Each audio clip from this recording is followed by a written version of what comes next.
වෙළඳපොළ යාන්ත්‍රණය ඉල්ලුම සැපයුම හා වෙළඳපොළ සමතුලිතය කියන එක. අද වෙළඳපොළ යාන්ත්‍රණය ඉල්ලුම සැපයුම හා වෙළඳපොළ සමතුලිතය. මොකද්ද වෙළඳපොළ යාන්ත්‍රණය කියලා කියන්නේ? එහෙම නැත්නම් වෙළඳපොළක් කියන්නේ මොකද්ද? වෙළඳපොළක් කියන්නේ මොකද්ද? යන්න ගුවන් වෙළඳපොළක් කියන්නේ මොකද්ද කියලා. ඉඳගෙන කියන්නම් මේ කියන්න ඕන වෙනකොට යන්න නේද? වෙළඳපොළක් කියන්නේ ගැනුම්කරුවන් සහ විකුණුම්කරුවන් මුණ ගැහෙන ඕනෑම ස්ථානයක්. එතකොට භාණ්ඩ හා සේවා මිලදී ගන්නා පුද්ගලයන් සහ භාණ්ඩ හා සේවා අලෙවි කරන දෙපාර්ශවය අතර මුණ ගැහෙන ඕනෑම ස්ථානයක් වෙළඳපොළක්. හරි මේක ලිෆ්ට් එකක් වෙන්න පුළුවන්. ගුවනේ වෙන්න පුළුවන්. ලිෆ්ට් එක කියන්නේ සෝපානයක් ඈ. සෝපානයක වෙන්න පුළුවන්. තව කොහෙද? ඕනෑම ස්ථානයක වෙන්න පුළුවන් මේ ගනුදෙනු. උදාහරණ ගත්තාම කඩමණ්ඩිය සති පොළ ඒ වගේ වෙළඳපොළකට උදාහරණ. දැන් වෙළඳපොළක ඉන්න පාර්ශවකරුවන් කවුද? වෙළඳපොළ පාර්ශවකරුවන්. කවුද ඉන්නේ වෙළඳපොළේ? ගැනුම්කරුවන් ඉන්නවා. ගැනුම්කරුවන් ඊට පස්සේ විකුණුම්කරුවන්. පේනවනේ මම ලියන එක. රතු පේන පේන්නේ නැහැ. වෙළඳපොළ තියෙන පාර්ශවකරුවන් තමයි මිලදීලා ගන්න පිරිසක් ඉන්නවා විකුණන පිරිසක්. පොඩි දෙයක් නේ. ඔයාලා කවුද? ඔයාලා දැන් කවුද? ගැනුම්කරුවන්. විකුණුම්කරුවන් වෙන්න තමයි ඉගෙන ගන්න. හොඳ ව්‍යවසායකයෙක් කියලා විකුණුම්කරුවෙක් වෙන්න පුළුවන්. දැන් ලංකාවට අවශ්‍යත් ඒ වගේ අය මේ COVID-19 වසංගතයෙන් පස්සේ රට උද්දායනය කිරීමට ටේක් ඔෆ් කරන්න. මගදී ප්‍රශ්නේ තියෙනවා. විකුණුම්කරුවන්ටත් වඩා ඇත්තටම ව්‍යවසායකින් අවශ්‍යයි. ඒ නිසා ඒ කට්ටිය වෙන්න තමයි ඔයාලා මේ ඉගෙන ගන්න. දැනට ගැනුම්කරුවෝ. එතකොට වෙළඳපොළේ තියෙනවා ඔයාලා එළවලට ඉගෙන ගන්න ඇති වෙළඳපොළ ප්‍රධාන වර්ග දෙකක්. මොනවාද? භාණ්ඩ හා සේවා වෙළඳපොළ, නිෂ්පාදන සාධක වෙළඳපොළ. මම පිටින් කියන්නම් සාධක වෙළඳපොළ. වෙළඳපොළ වර්ග දෙකක් ඉගෙන ගත්තානේ. නේද? හරි. මේව ඉගෙනගෙන දැන් ගැනුම්කරුවන් ළඟට ගියාම අපි බලමු භාණ්ඩ වෙළඳපොළේ ගැනුම්කරුවන් කවුද? භාණ්ඩ වෙළඳපොළේදී ගැනුම්කරුවන් කවුද? භාණ්ඩ වෙළඳපොළේ ගැනුම්කරුවන්. භාණ්ඩ හා සේවා වෙළඳපොළ, නිෂ්පාදන සාධක වෙළඳපොළ. ඔය වෙළඳපොළ වල දෙකට කියන්නේ භාණ්ඩ හා සේවා වෙළඳපොළේ ගැනුම්කරුවා කවුද? ගැනුම්කරුවා කුටුම්බය. කුටුම්බය කියලා කියන්නේ නොකරපෑර පුතේ හවුස් හෝල්ඩ් කියන එක. ඒ කියන්නේ භාණ්ඩ හා සේවා පරිභෝජනය කිරීම සඳහා සැකසී තියෙන කුඩාම ඒකකය. ඔයාගේ ගෙදර පවුල කියලා හිතනකො. ගෙදර පවුල කියපුවාම වෙන අදහසක් පුතේ ඒ පවුල නෙමෙයි. අම්මයි තාත්තයි ඔයයි තව නංගි මල්ලි ඒ පවුල. භාණ්ඩ හා සේවා වෙළඳපොළේ ගැනුම්කරුවා වෙන්නේ කුටුම්බය. නිෂ්පාදන සාධක වෙළඳපොළේ ගැනුම්කරුවා කවුද? නිෂ්පාදන සාධක වෙළඳපොළේ ගැනුම්කරුවා කවුද? කවුද නිෂ්පාදන සාධක ගන්නෙ? නිෂ්පාදකයා. නිෂ්පාදකයා තමයි නිෂ්පාදන සාධක වෙළඳපොළේ ගැනුම්කරුවා. භාණ්ඩ හා සේවා වෙළඳපොළේ ගැනුම්කරුවා කුටුම්බය. ඊට පස්සේ විකුණුම් කරුවා ළඟට ගියාට පස්සේ භාණ්ඩ හා සේවා වෙළඳපොළ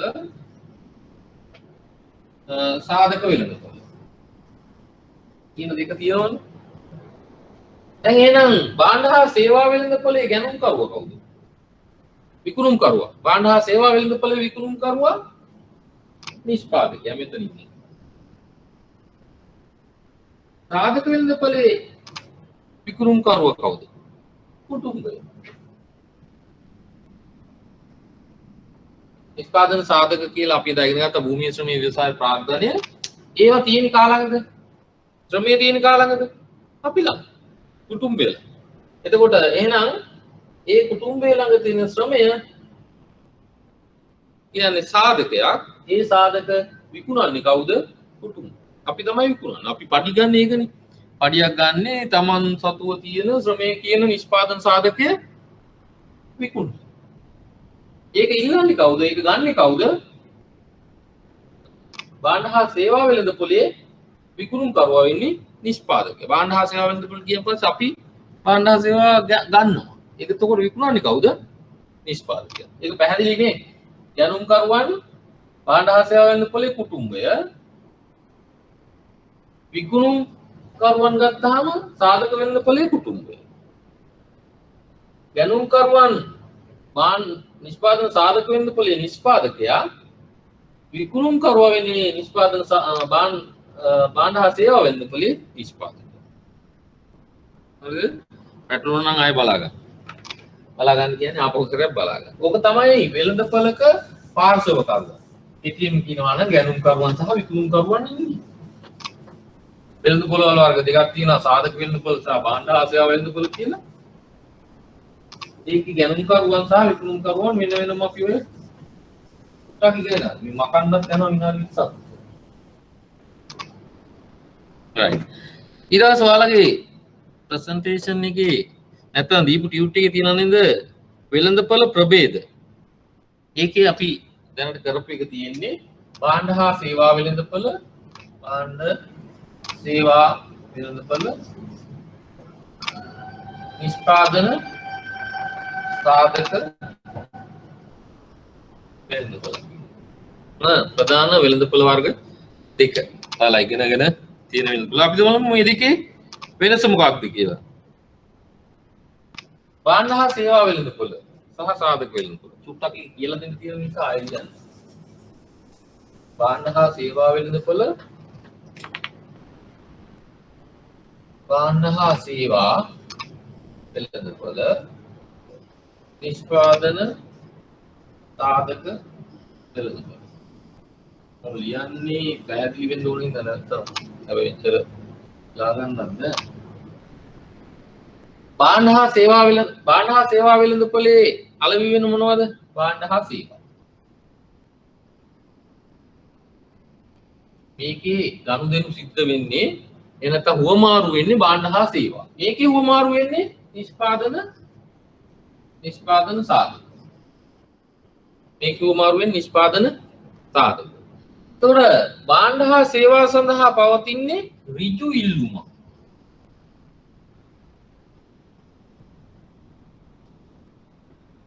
නිෂ්පාදන සාධක සඳහා පවතින්නේ ව්‍යුත්පන්න ඉල්ලුම. අන්න ඒක කියලා දෙන්න ඕනේ තමයි මම මේක ලිව්වේ. මොකද්ද ව්‍යුත්පන්න ඉල්ලුමක් කියලා කියන්නේ? මොකද්ද ව්‍යුත්පන්න ඉල්ලුමක් කියන්නේ? ඍජු ඉල්ලුමක් කියලා කියන්නේ ගෙලින්ම ඉල්ලන එක. ඒක ගැටලුවක් නෑ. ව්‍යුත්පන්න ඉල්ලුමක් කියලා කියන්නේ ව්‍යුත්පන්න වෙනවා කියලා කියන්නේ මොකද්ද? වෙනත් කොහෙන් හරි ඉපදෙන.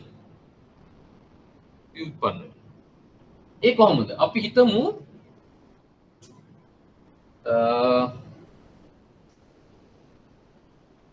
රබර් කිරි දන්නවනේ. රබර් වලින් කිරි ගන්න ඕනේ කපලා. රබර් කිරි තමයි නිෂ්පාදන සාධකයක් කියලා. රබර් කිරි. භාණ්ඩ හා සේවාව තමයි රබර් සෙරිප්පු. රබර් සෙරිප්පු. දැන් රබර් සෙරිප්පු කියලා කියන්නේ භාණ්ඩයක් හෝ සේවාවක් එහෙම නැත්නම් භාණ්ඩයක්. භාණ්ඩයක් නේ රබර් සෙරිප්පු කියන්නේ. දැන් රබර් සෙරිප්පු වලට ඉල්ලුම වැඩි වෙනවා. රබර් කිරි වලට රබර් කිරි කියන නිෂ්පාදන සාධකයේ තියෙන ඉල්ලුම මොනවා වෙයි කියලා හිතනවා. මොකද්ද වැඩි උනේ?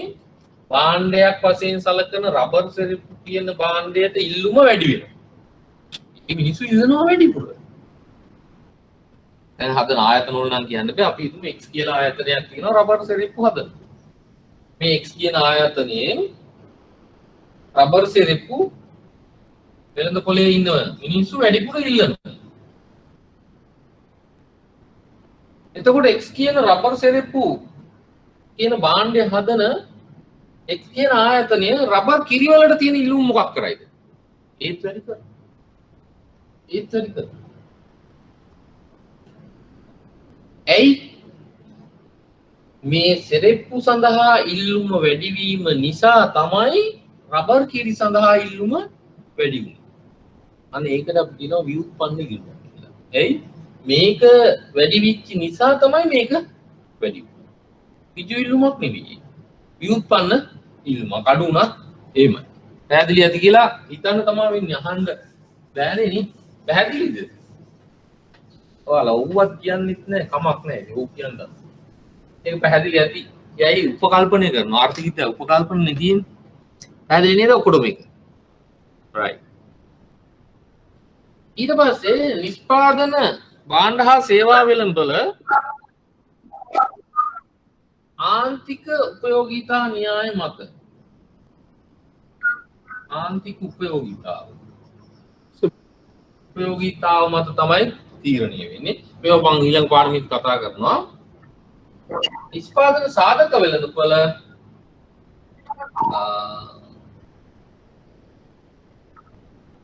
ආන්තික ඵලදාම ආන්තික ඵලදාව මත තීරණය වෙනවා. ඒ දෙකම ඊළඟ පාඩම් දෙකේදී වෙනම කතා කරනවා. ඒකින්ද ඒක ගැටලුවක් කරගන්න එපා. මේ දෙක ඊළඟ පාඩම සම්පූර්ණයෙන්ම අහු වෙනවා. ඊළඟ එකට පස්සේ එන පාඩමෙන් නිෂ්පාදන න්‍යායදී ඵලදාව අහු වෙනවා. පාරිභෝගික හැසිරීම පිළිබඳ න්‍යායදී ආන්තික උපයෝගීතාවය අහු වෙනවා. දැන් ඒක ඕරු වෙන්න එපා. ඒ දෙක අපි වෙනම කතා කරමු. හරිද? දැන් අපි යන් ඊළඟ ටිකට ඉල්ලුම න්‍යාය සහ ඉල්ලුම් නීතිය කියනවා. වෙනනේ.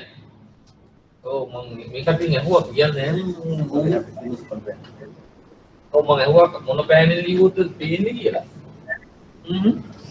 පන්ති ඉන්න උදා කිව්වා. right. ඔයාලා කියන්නේ මෙහින් ඇවිල්ලා කියන කළු පෑනෙන් ලියන්න කියලා. ඉතින් කළු පෑනෙන් ලියන්න පේන්නේ නැතුව ඉන්නේ. හරි. ඉල්ලුම් න්‍යාය සහ ඉල්ලුම් නීතිය. ඉල්ලුම් න්‍යාය හා ඉල්ලුම් නීතිය. මට කියන්න පුළුවන් ඔයාලට මේ යන වේගය වැඩිද නැත්නම් මේ යන වේගය මදි වගේ නේද? මට නම් හිතෙන්නේ මදි කියලා. තව හිමීට කරන්නද වේගින් කරන්නද? ඩක්කල කියන්න ඕනේ. මේ වේගින් කරන්නද නැත්නම් මෙහෙම හොඳයිද? විශේෂයෙන් ඉකොනොමික්ස් නොකරපු අයගෙන් අහන්නේ අනිත් අයට නම් මේ වේගී ගේීමක් නෑ. මේව මොනවද? නොකරපු එක්කෙනෙක් ඉන්නවා නම් කියන්න මෙහෙම කරොත් වේගය ඇතිද? කවුරු කියන්නේ? ඇයි යන්නේ?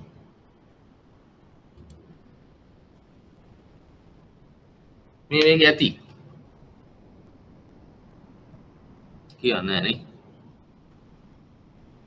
නැත්නම් මදිද? මදි තමයි.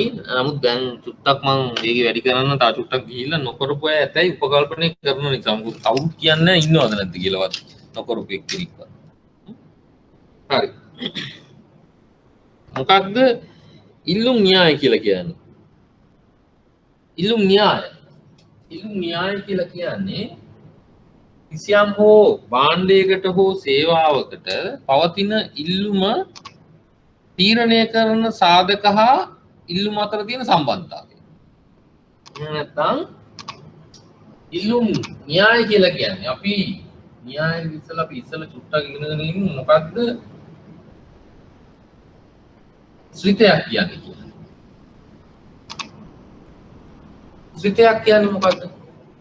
ශ්‍රිතයක් කියන්නේ ස්වායත්ත විචල්්‍ය සහ පරායත්ත විචල්්‍ය අතර තියෙන සම්බන්ධතාවය දක්වන ගණිතමය සංකල්පයක්. දැන් මේ බලන්නකො.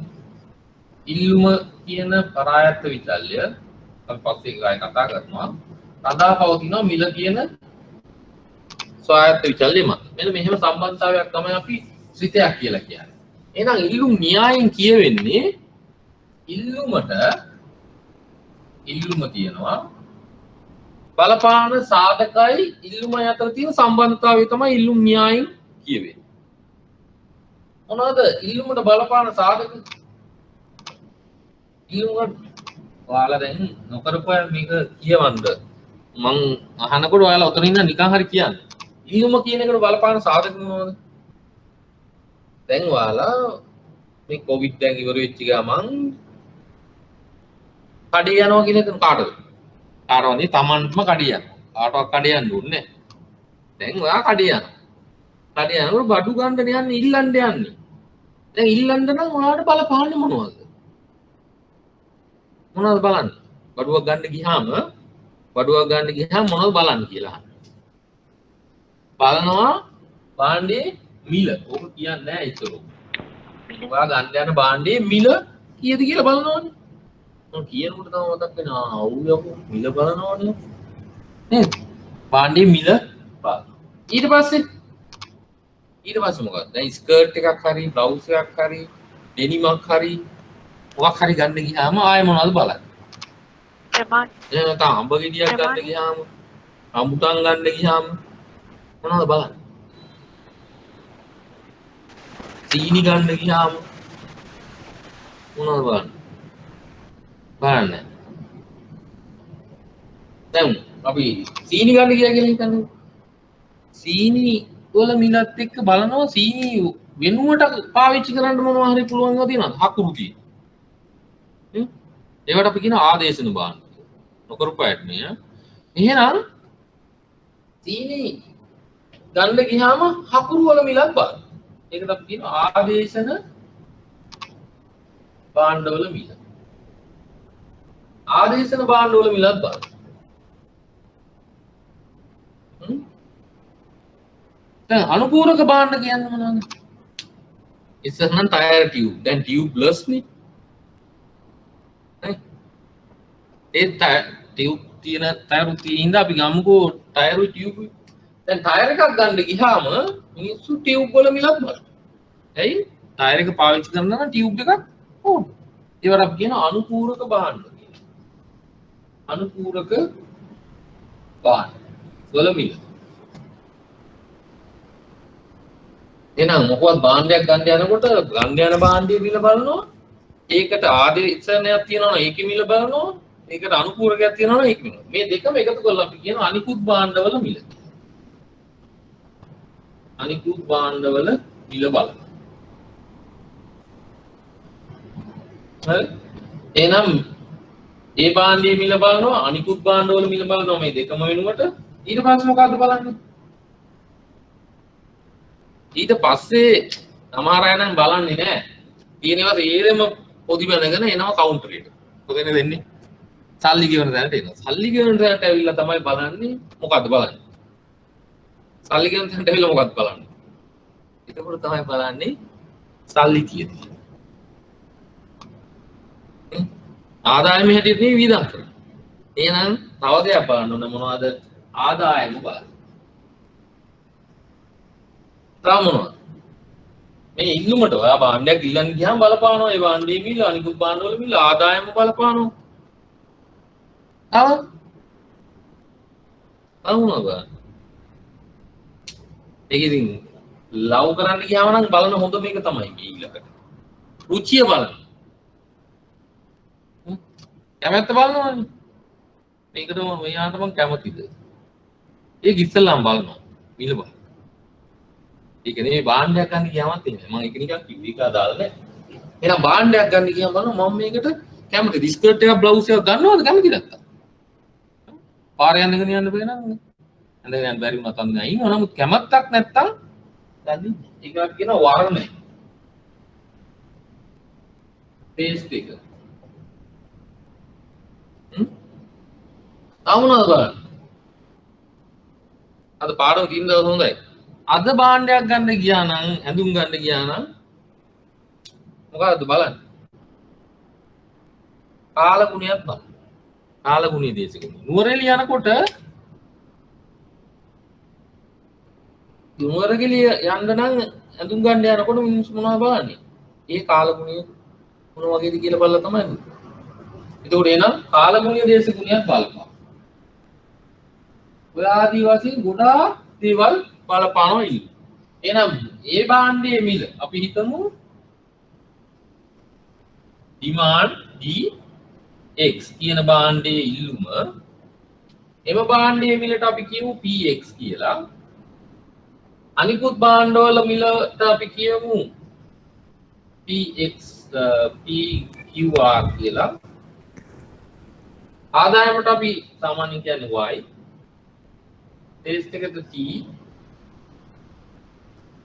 කාලගුණ ඔය ආදී වශයෙන් ගොඩක් තියෙනවා. එහෙනම් ඉල්ලුමට බලපානවා මෙන්න මේ සාධක ටික. තව තියෙනවා නේ. ඔයාලට ඕන එකක් හිතලා දාගන්න පුළුවන්. මේක තමයි අපි ෆන්ක්ෂන් මාක් එක. එහෙනම් ඉල්ලුම් න්‍යාය කියලා කියන්නේ ඉල්ලුමට බලපාන සියලුම සාධකත් ඉල්ලුමට බලපාන සියලුම ස්වායත්ත සාධකත් ඉල්ලුම් ප්‍රමාණය කියන පරායත්ත විචල්‍යත් අතර පවත්නා වූ සම්බන්ධතාවය තමයි ඉල්ලුම් න්‍යාය කියලා කියන්නේ. මොකක්ද ඉල්ලුම් න්‍යාය කියලා කියන්නේ? ATM කපටි උත්තරයක් දෙනවා නම් ස්වායත්ත ඉල්ලුමට බලපාන ස්වායත්ත විචල්‍ය හා ඉල්ලුම් ප්‍රමාණය කියන පරායත්ත විචල්‍ය අතර ඉල්ලුම කියන පරායත්ත විචල්‍ය අතර තියෙන සම්බන්ධතාවය. හරිද? දැන් මේ සම්බන්ධතාවය මොන වගේ එකක්ද? මිලක් ඉල්ලුමට බලපාන සාධකත් ඉල්ලුමත් අතර තියෙන සම්බන්ධතාවය. මොන වගේ? අපි තව චුට්ටින් කතා කරමු. එහෙනම් ඒක තමයි ඉල්ලුම් න්‍යාය. ඉල්ලුමට බලපාන සාධකත් ඉල්ලුමත් අතර තියෙන සම්බන්ධතාවය. ඉල්ලුම් නීතිය කියන්නේ මොකක්ද? දැන් මේක තේරුණාද බලන්න.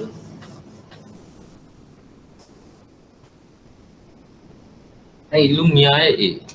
ඉල්ලුම් නීතිය දැන් ඉතින් dx කියලා දාපුවම දන්නවනේ නේ. මේ ඉල්ලුම් x භාණ්ඩයේ ඉල්ලුම කියන එක.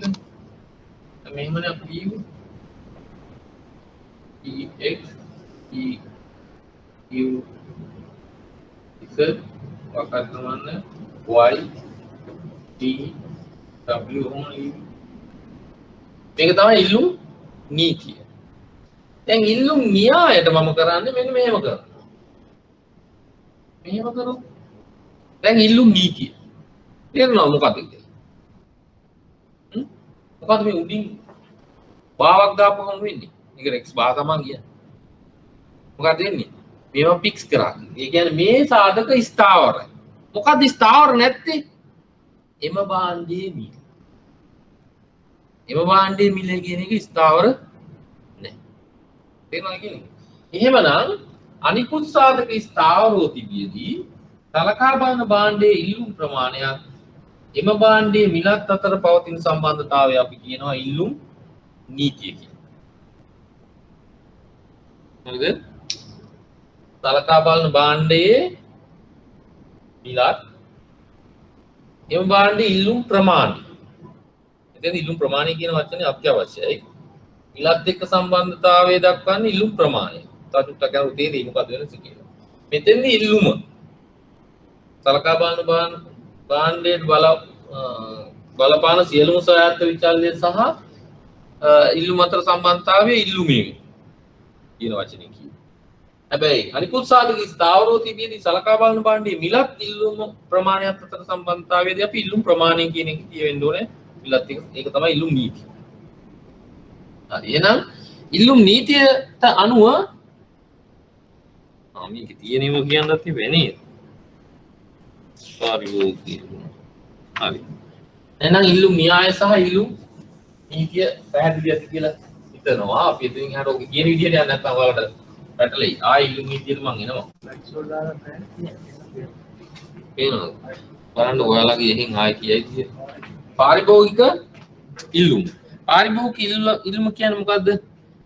භාණ්ඩ හා සේවා පරිභෝජනය කරන පුද්ගලයන් කරන ඉල්ලුම පාරිභෝගික ඉල්ලුම. ඔයාලා පාරිභෝගිකයෝ. ඔයාලා භාණ්ඩයක් හා සේවාවක් පරිභෝජනය.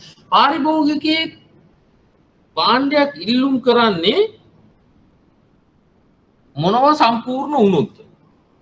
පාරිභෝගිකයේ භාණ්ඩයක් හෝ සේවාවක් ඉල්ලන්න නම් සම්පූර්ණ කළ යුතු සාධක මොනවද? දැන් ඔයාලා ගැන හිතන්න. මේක ආර්ථික විද්‍යාව නෙමෙයි. නිරච්චිවන මේක ගෙදර ගැන ආර්ථික විද්‍යාව උගන්වනකොට මම කියන්නම් මේ අර පිරිමැසීම් පිළිබඳ විද්‍යාව කරන්න ලියන්න නැතුව යනවා පේන්නේ නැත්නම් මම ලියන්නේ නැහැ මොකද පාරිභෝගිකයාගේ ඉල්ලුම් සඵල වෙන්න මොනවද තියෙන්න ඕනේ දැන් ඔයාලට භාණ්ඩයක් හෝ සේවාවක අවශ්‍යතාවය තියෙනවා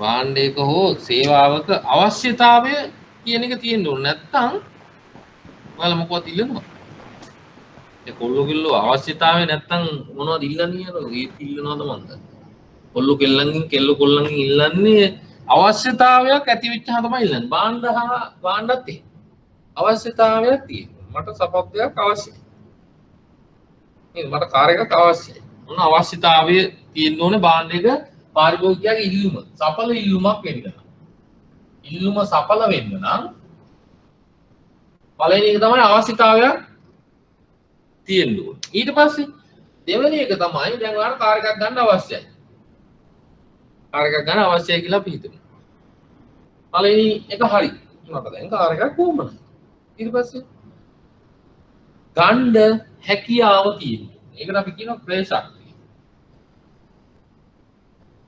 ක්‍රය ශක්තිය අවශ්‍යතාවය තිබ්බට භාණ්ඩයක් ගන්න පුළුවන්ද බැහැ එහෙනම් ඒකට ක්‍රය ශක්තිය තියෙන්න ඕන ඒකට අපි කියන්නේ මිලදී ගැනීමේ හැකියාව මිලදී ගැනීමේ හැකියාව කියලා කියනවා මිලදී ගැනීමේ හැකියාව තියෙන්න මට භාණ්ඩයක් අවශ්‍යයි මට කාර් එකක් අවශ්‍යයි මට සල්ලි තියෙනවා මිල දීලා ගන්න ඊට පස්සේ හැබැයි සැලසුමක් තියෙන්න ඕනේ ගන්න නැත්නම් අසාර්ථකයි ඔයාලට ක්‍රය ශක්තියක් තියෙනවනම් අවශ්‍යතාවයක් තියෙනවනම් ඒකට සැලසුමක් සකස් කරගෙන තමයි ගන්න මේ කාරණා තුන ඉෂ්ට වුණාන් පස්සේ තමයි අපි සඵල පාරිභෝගික ඉල්ලුමක් කියලා කියන්නේ. සඵල කියන්නේ ඵලදායී පාරිභෝගික ඉල්ලුමක් වෙන්නේ. අපි බලමු පාරිභෝගික ඉල්ලුම සහ වෙළඳපොළ ඉල්ලුම කියන්නේ මොකක්ද කියලා. පෞද්ගලික පාරිභෝගික ඉල්ලුම වෙනතම පෞද්ගලික ඉල්ලුම වෙළඳපොළ ඉල්ලුම. පෞද්ගලික ඉල්ලුම වෙළඳපොළ ඉල්ලුම. ටිකක් වේගින් කරන්න අපුයි දැන් නොකරපු අයටත් යම් කිසි අවබෝධයක් එන හින්දා අපි ටිකක් වේගින් යම් මොකද පෞද්ගලික ඉල්ලුම කියලා කියන්නේ මේ ඉන්න අයගේ නන්නම් තියන නම් කියන්න බෑ අපි හිතමු A කියලා ඉන්නවා කෙනේ මේ ඉන්නේ A මේ ඉන්නේ B යනවා මේ පුතන් ඉන්නකෝ මේ කොණ්ඩේ දාලා එක හැයි ඔක්කොම මේ තියෙන C මේ පොඩි එක්කෙනෙකුත් අඳින්නනේ නැත්නම් කියලා අන්න පොඩි එකක් හරි අම්මයි තාත්තයි දුවයි කොහෙද කොරෝනා වලට බයි දුවනවා ඒක තමයි කියන්නේ අම්මයි තාත්තයි දුවයි එහෙම කිව්වොත් එහෙම නෙවෙයි අම්මයි තාත්තයි යාළගේ දුවයි ඒ තුන් දෙනා තමයි මේ ABC මේ වෙළඳපොලේ ඉන්නේ මේ තුන් දෙනා විතරයි අම්මයි තාත්තයි දුවයි හරි පුතයි හරි තමයි මේ වෙළඳපොලේ සම්පූර්ණයෙන්ම ඉන්නේ එතකොට තාත්තගේ ඉල්ලුම අපි හිතමු මොනවටද අඹ වලට දොඩම් වලට තාත්තා අඹ ඉල්ලනවා 2ක් අම්මා ඉල්ලනවා 3ක් පුතා ඉල්ලනවා 5ක් දොඩම් ඉල්ලනවා තාත්තා 4ක් අම්මා 2ක් පුතා 6ක් දැන් වෙළඳපොලේ ඉන්නේ මේ තුන් දෙනා විතර නම් මේ එක එක්කෙනාගේ ඉල්ලුම ගත්තොත් තාත්තා අඹ ගෙඩි 2ක් ඉල්ලනවා එතකොට මේක තාත්තාගේ පෞද්ගලික ඉල්ලුම අම්මා අඹ ගෙඩි 3ක් ඉල්ලනවා අම්මාගේ පෞද්ගලික ඉල්ලුම පුතා මේ දෙන්නටම වඩා ලොකු ඇති ඒ කියන තමයි දෙන්නගේම ගන්න 5ක් ඉල්ලනවා එහෙමද නෑ එයා කැමති වැඩි එහෙනම් අඹ ගෙඩි 5ක් ඉල්ලනවා පුතා හොදු එහෙනම් මේ තියෙන්නේ මේ තුන් දෙනාගේ පෞද්ගලික ඉල්ලුම මේ තුන් දෙනා විතරයි වෙළඳපොලේ ඉන්නේ කියලා මං කිව්වා එහෙනම් මේ තුන් දෙනාගේම එකතු අපි කියනවා වෙළඳපොළ ඉල්ලුම එහෙනම් මෙතන 10යි මේ තියෙන්නේ මේ තුන් දෙනාගේ පෞද්ගලික දොඩම් වලට තියෙන ඉල්ලුම 4 2 6 6 12යි වෙළඳපොළ ඉල්ලුම. එහෙනම් එක් එක් තනි තනි පාරිභෝගිකයාගේ ඉල්ලුම් පෞද්ගලික ඉල්ලුම හැටියටත් ඒ වගේ එකතුව ගත්තාම අපිට වෙළඳපොළේ ඉන්න සියලු දෙනාගේම ඉල්ලුම සලකපුවාම අපි ඒකට කියනවා වෙළඳපොළ ඉල්ලුම කියලා. හරි නේද? පැහැදිලිද කියලා හිතනවා. නොකරපු අයට කරපු අයට මෙලොව දෙයක් පැහැදිලි නැතුව. ඒ මී මොනවද මේ කියලා හිතනවා. යා කමක් නෑ. උන් හිතුනා ටික දවසක් නේද? ඉල්ලුම් නීතිය. දැන් ඉල්ලුම් නීතිය කියන්න පුළුවන්ද කාට හරි? ඉල්ලුම් නීතිය කියලා කිව්වේ ඉල්ලුමට බලපාන්නා වූ X කියන භාණ්ඩයේ ඉල්ලුමට බලපාන්නා වූ අනිකුත් සාධක ස්ථාවරව තිබියදී සලකා බලන භාණ්ඩයේ මිල ඉල්ලුම් ප්‍රමාණයත් අතර තියෙන ඍණ සම්බන්ධතාවය අපි කියනවා ඉල්ලුම් නීතිය කියලා. එහෙම නැත්නම් සලකා බලන භාණ්ඩයේ ඉල්ලුම් ප්‍රමාණයත් මිලත් එම භාණ්ඩයේ මිලත් අතර පවත්නා වූ විපර්යස්ත සම්බන්ධය ඍණ සම්බන්ධය. ඇයි එහෙම කියන්නේ? තමයි අපි ඇයි එහෙම කියන්නේ කියලා දැන් අපි ගණන් හදනකොට තේරෙයි. ඉල්ලුම් නීතිය කියලා කියනවා. ඇයි විපර්යස්ත කියලා කියන්නේ? ආනුක භාණ්ඩයක මිල ඉල්ලුම් ප්‍රමාණය කියනවා. සාමාන්‍යයෙන් ගත්තාම අනිකුත් සාධක ස්ථාවර නම් මොකද්ද වෙන්නේ? මිල වැඩි වෙගෙන යනවා. 2 4 6 8 10. ඉල්ලුම් කරන ප්‍රමාණය මොකක් කරයිද? ඔයාලා නිකන් හිතන්නකෝ. අර කජු පූලං කියලා. ඔව් කජු පූලං වල මිල 2 4 6 8 10. දෙකක් තියෙනකොට කජු පූලං 20ක් ගන්න. 4ක් වෙනකොට 16 කරයි. නේ? 6 වෙනකොට 14 කරයි. 8 වෙනකොට 10 කරයි. 10ක් වෙනකොට 5ක් කරයි. මොකද මේ වෙලා තියෙන්නේ? මිල වැඩි වෙගෙන යනකොට ඒ භාණ්ඩයේ ඉල්ලුම ක්‍රමේ අඩු වෙගෙන යනවා. එහෙනම් එකක් වැඩි වෙනවා අනික අඩු වෙනවා. ඒක තමයි විපර්යස්ත කියලා කිව්වේ. එතකොට ඍණ සම්බන්ධයක් ඒක. දෙපැත්තට අදින සම්බන්ධය. එහෙනම් ඉල්ලුම් නීතියෙන් කියවෙන්නේ සලකා බලන භාණ්ඩයේ මිලත් ඉල්ලුම් ප්‍රමාණයත් අතර තියෙන මේ කියපු විපර්යස්ත සම්බන්ධතාවය. හරිද? ඉල්ලුම් තීරණය කරන ලබන සාධක.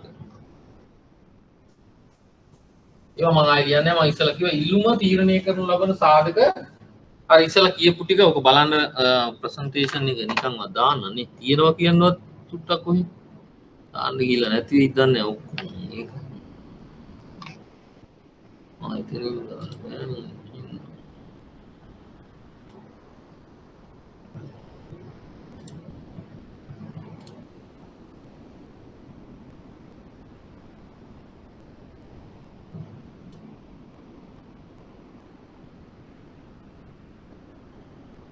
එන මේක ඉල්ලුම තීරණය කරනු ලබන සාධක. හරිද? ඒක පැහැදිලි මම හිතන්නේ සලකා බලන භාණ්ඩයේ මිල මම අර ඉස්සෙල්ලා ලියපු එක ආය ආය ලියන්න ඕනේ නැහැ. වෙනත් භාණ්ඩවල මිල පාරිභෝගික ආදායම් පාරිභෝගික රුචිය අනාගත අපේක්ෂා. ඒක තමයි පාරිභෝගික ඉල්ලුම. අර තාත්තගේ ඉල්ලුම තිබ්බා අනිත් පැත්තේ අම්මගේ ඉල්ලුම තිබ්බා දුවගේ ඉල්ලුම තිබ්බා ඒ තුන් දෙනාගේම ඉල්ලුම වෙන වෙනම ගත්තාම ඔන්න ඔය සාධක ටික තමයි යාළට බලපාන්නේ. හැබැයි වෙළඳපොළ ඉල්ලුමට ගියන් පස්සේ ඒ තනි එක්කෙනාගේ ඉල්ලුමට බලපාපු සාධක වලට අමතරව තවත් සාධක දෙකක් මෙතන බලපාලා තියෙනවා මොනවද? ගැනුම් කරුවන් සංඛ්‍යාව n සහ වෙනත් සාධක කියන ඕ කියන එක others. මොකද වෙළඳපොළ ඉල්ලුම තීරණය වෙනවා ගැනුම් කරුවන් සංඛ්‍යාව වැඩි වෙනකොට වෙළඳපොළ ඉල්ලුම වැඩි වෙනවා. ගැනුම් කරුවන් සංඛ්‍යාව අඩු වෙනකොට වෙළඳපොළ ඉල්ලුම අඩු වෙනවා. ඒකයි එහෙම වෙන්නේ. හරි හරි බුදේ දැන් පේනව නේද අය හරි මොකද මට අරක දාගෙන ඒක ඔයාලා ගාව තියෙන හින්දා අපි මම ලෑල්ලෙම කරන්නම් මේක හොඳයි කියලා හිතෙන හින්දා right ඉල්ලුම තීරණය කරන ලබන සාධක ඉල්ලුම් මිල හා ඉල්ලුම් ප්‍රමාණය අතර තියෙන සම්බන්ධතාවය මිල හා ඉල්ලුම් ප්‍රමාණය අතර තියෙන සම්බන්ධතාවය ඕක තිබ්බත් නැතත් කමක් නැහැ මම මේක වෙනම කරන්නම් මේක තියෙනවා x කියන භාණ්ඩය ඉල්ලුම් ප්‍රමාණය සහ එම භාණ්ඩයේ මිල අතර තියෙන සම්බන්ධතාවය මොන සම්බන්ධතාවයක්ද? ඍණ සම්බන්ධතාවයක්. මිලත් ඉල්ලුම් ප්‍රමාණයත් අතර තියෙන ඍණ සම්බන්ධතාවයක්. ඒ කියන්නේ මොකද්ද? මිල වැඩි වෙගෙන යනකොට ඉල්ලුම් කරන ප්‍රමාණය අඩු වෙගෙන යනවා. මිල අඩු වෙගෙන යනකොට ඉල්ලුම් කරන ප්‍රමාණය වැඩි වෙගෙන යනවා. අනිකුත් සාධක ස්ථාවරව තියෙන තත්ත්වයක් යටතේ. ඒක තමයි මිලත් ඉල්ලුම් ප්‍රමාණයත් අතර තියෙන සම්බන්ධතාවය. මෙන්න මේ සම්බන්ධතාවය එවත් මේකට අපි කියන්නේ මොකද්ද? ඉල්ලුම් නීතියද න්‍යායද? ඉල්ලුම් නීතිය. ඉල්ලුම් නීතිය. මේ ඉල්ලුම් නීතිය ප්‍රකාශයට පත් කිරීම සඳහා එහෙම නැත්නම් ඉදිරිපත් කිරීම සඳහා අපිට ක්‍රම කීපයක් පාවිච්චි කරන්න පුළුවන්. එකක් තමයි වගුවක් මාර්ගය.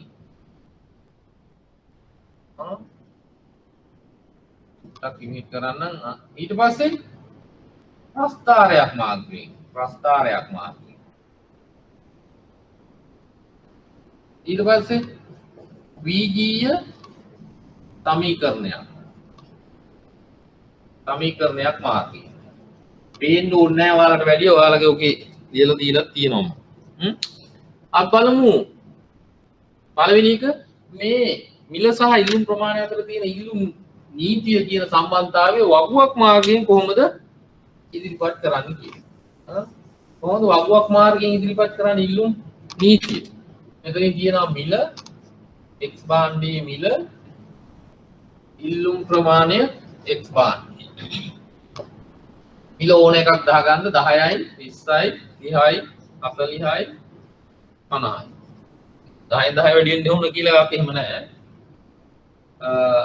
10 දී ඉල්ලුම 1000යි 20 දී ඉල්ලුම එහෙනම් 1100ද 900ද 20 දී ඉල්ලුම 1100ද 900ද නොකරපෙක් කෙනෙක් කියන්නේ බලමු වචනයක්වත් කියන්න දින්න නොකරපෙක් කෙනෙක් ඉන්නවා නම් කියන්නේ කීයද දැන් බය මුණ පේන්නේ නැහනේ ඔය මොනවා හරි කියලා දාන්න තියෙන්නේ 20 දී 900යි ඇයි මිල වැඩි වෙනකොට ඉල්ලුම් කරන ප්‍රමාණය අඩු වෙනවා 30 දී 800යි කියලා හිතමු 40 දී 700 වෙන්න ඕනේ නේ 50 දී 600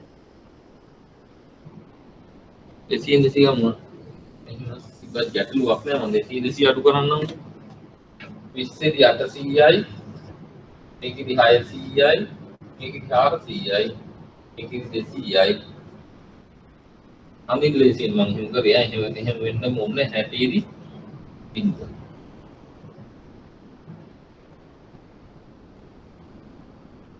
හරි හතරක් තමයි දැන් මේක තමයි වගුවක් මාර්ගයෙන් ඉල්ලුම් නීතිය ඉදිරිපත් කිරීම. එහෙම නැත්නම් විපර්යාස සම්බන්ධතාවය. උන් වගුවක් දැන් දෙවෙනියට තිබ්බම ප්‍රස්ථාරයක් මාර්ගයෙන් මේ කොහොමද ඉදිරිපත් කරන්නේ? මේකම අපි ප්‍රස්ථාරගත කරනවා. හරිද? ඔයාලට කාට හරි කියන්න පුළුවන්ද සාමාන්‍යයෙන් 9 වසරේදී ඉගෙනගත්ත ප්‍රස්ථාර පාඩමේ ස්වායත්ත විචල්‍ය පිහිටන්නේ තිරස් අක්ෂයේද සිරස් අක්ෂයේද? ස්වායත්ත විචල්‍ය පිහිටන්නේ මොන අක්ෂයේද? අර ඉස්සර ඉගෙනගත්ත ප්‍රස්ථාරවල මතකද දන්නේ නැහැ. y සමානයි mx ධන c කියන ආකාරයෙන්ව. එතකොට මේකේ එහෙනම් මේ පැත්ත y මේ පැත්ත x. එහෙනම් තිරස් අක්ෂය තමයි ස්වායත්ත විචල්‍ය. ස්වායත්ත විචල්‍ය පිහිටන්නේ තිරස් අක්ෂයේ. හැබැයි මේකෙදී මෙතන අපි ඉල්ලුම් ප්‍රමාණය ux බිඳුව මෙතන පිහිටන්නේ px මිල. ඒක මතක තියාගන්න ඉල්ලුම් සැපයුම් න්‍යායයේදී ස්වායත්ත විචල්‍ය පිහිටන්නේ සිරස් අක්ෂය. ඒක වෙනස් අන්තරම්. දැන් මොකද කරන්නේ? එහෙනම් මේ පැත්තේ ඉල්ලුම් ප්‍රමාණය මේ තියෙන ඉල්ලුම් ප්‍රමාණය ඒ කියන්නේ බිඳුව 200 200 400 600 800 1000 1200 200 400 600 800 1000 1200 ඔය ආදි වශයෙන් යනවා. මේ පැත්තේ මිල 10 20 30 40 50 60 70 10 20 30 40 50 60 70 ඕඩිය පන්ති දුවනවා නේ. තා නෑ පුතේ උඩ ෆැමිලි වෙනකන් අපි කොහොම ඕඩිය පන්ති වගේ කරන පේනව නේද මේක? ඔව් පේන්නේ. දැන් මේ ලක්ෂ ටික ලකුණු කරන්න. රේඛාවක් අඳින්න ලක්ෂ කීයද ලකුණු කරන්න ඕනේ? 2යි. ඔක්කොම ලකුණු ගන්න ඕනේ දෙකක් ලකුණු කරලා එන්දන අනිත් ඒවා හරහා යන්න ඕනේ අනිවාර්යයෙන්. හරියට කරමු. 10 දී 10යි. 10 දී 10යි. එතන. ඊට පස්සේ අපි නෝ 50 දී 200යි. 50 දී 200යි. එහෙනම්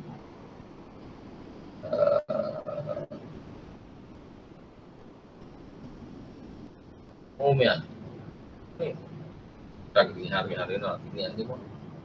දැන් මේක තමයි අපේ ඉල්ලුම් වක්‍රය EX මේ තියෙන ඉල්ලුම් වක්‍රය මේක ඍණ බෑවුමකින් යුක්තයි ඒ ඍණ බෑවුමකින් යුක්තයි කියලා කියන්නේ එක භාණ්ඩයකින් නේ මිල අඩු වෙනකොට ඉල්ලුම් කරන ප්‍රමාණය වැඩි වෙනවා නේ බෑවුම හොයන්නේ කොහොමද ඩෙල්ටා P බෙදීම ඩෙල්ටා Q අපි තාපස් ඉගෙන ගන්නවා එතන බෑවුම හරිද හරි මේ තමයි එහෙනම් දෙවෙනි ක්‍රමය කොහොමද ප්‍රස්ථාරයක් මගින් ඉල්ලුම් වක්‍රය විපත් ඊළඟ ක්‍රමය තමයි සමීකරණයක් වගේ සමීකරණයක් මගින්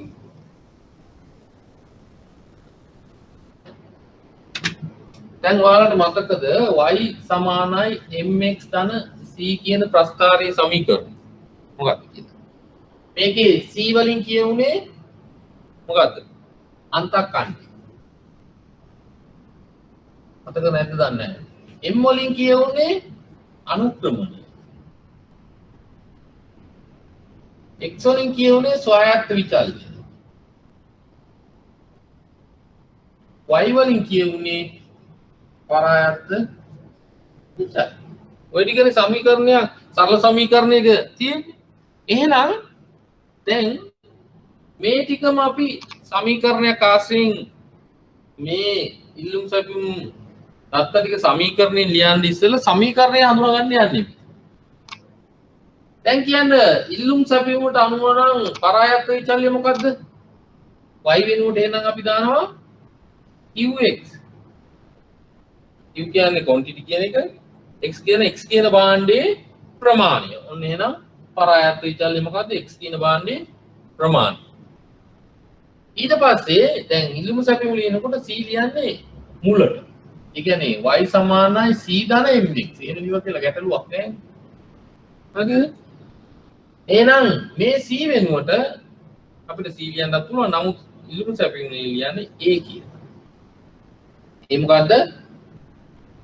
අන්තක්ඛණ්ඩය.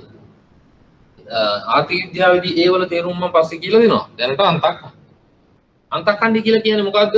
ගණිතයට අනුව නම් ස්වායත්ත විචල්‍ය බිඳුවේදී පරායත්ත විචල්‍ය අගය. ස්වායත්ත විචල්‍ය බිඳුවේදී පරායත්ත විචල්‍ය අගය. එහෙම නැත්නම් තව කෙටියෙන් ඉගෙන ගත්තා y අක්ෂයේ කපාන යන ස්ථානයේ අගය. ආර්ථික විද්‍යාවේ නෙමෙයි ඈ. ඒකෙදි මම කියලා දැන් c වෙනුවට a මෙතන m වෙනුවට අපි ලියන්නේ දැන් b ඒ කියන්නේ අනුක්‍රමණය එහෙම නැත්නම් වැව් x කියන්නේ දැන් මොකක්ද ස්වායත්ත විචල්‍ය අපේ සමීකරණයේ මිල p එහෙනම් p දැන් මේ තියෙන්නේ x කියන භාණ්ඩය සම්බන්ධයෙන් අපි හදපු ඉල්ලුම් සමීකරණය මේක පොදු සමීකරණය මේකට දැන් මේ ටික ඇතුළත් කරපුවාම මේ ලේඛනය පෙන්නන ඉල්ලුම් සමීකරණය අපිට ගොඩනගන්න පුළුවන්. කොහොමද පළවෙනි පියවර? පළවෙනි පියවර මොකද කරන්නේ? b සෙවි. පගුවක් දීලා ඉල්ලුම් සමීකරණ හොයන්න කිව්ව පළවෙනි පියවර තමයි මේකේ b. කියන්නේ මොකද්ද? බෑවුම. බෑවුම සෙවීම. සාමාන්‍යයෙන් බෑවුම හොයන්නේ කොහොමද? ඩෙල්ටා p බෙදීම ඩෙල්ටා q. හරිද? එහෙනම් b හොයන්නකො කොහොමද? ඩෙල්ටා p බෙදීම ඩෙල්ටා q. මිලේ වෙනස ඕනම තැනකින් ගන්න. මිලේ වෙනස මේ 20 10 කඩු කරපුවාම 10යි. මෙතන ප්‍රමාණයේ වෙනස 10න් 800ක් 200යි.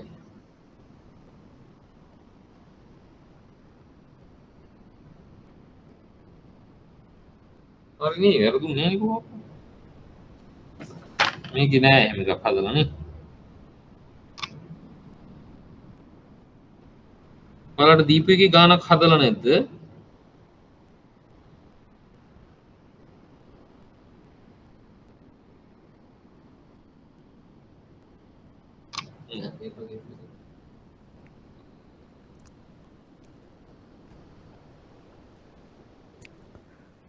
අන්න ටිකක් දාලා බලන්න.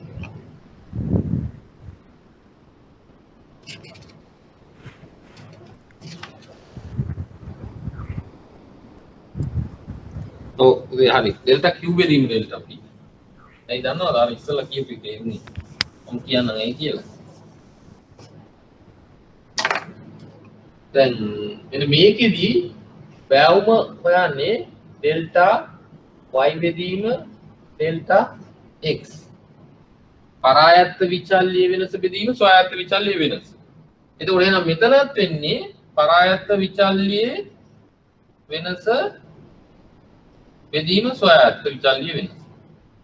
එතකොට එහෙනම් පරායත්ත විචල්්‍ය වෙන්නේ ඩෙල්ටා q බෙදීම ඩෙල්ටා p. අර පැත්තම ආපු. මේවා අත ගහෙන්නෙම නැති තරම්. හරි. එහෙනම් ප්‍රමාණීය වෙනස 1000 ඍණ 800 බෙදීම 20 ඍණ 1000. මේක කොයි පැත්ත ඉවත් කමක් නැහැ. මොකද මාපාංක අගය ගන්න අපි හැම වෙලේම මේ සම්බන්ධතාවය ඍණ නිසා අපි ඍණ ධන ભેදය අතහැරලා දානවා. එහෙනම් අතන 200යි බෙදීම 10යි b කියලා කියන්නේ එහෙනම් කීයද? 200 බෙදීම 10 20යි. එහෙනම් b හෙව්වා අපි b වල අගය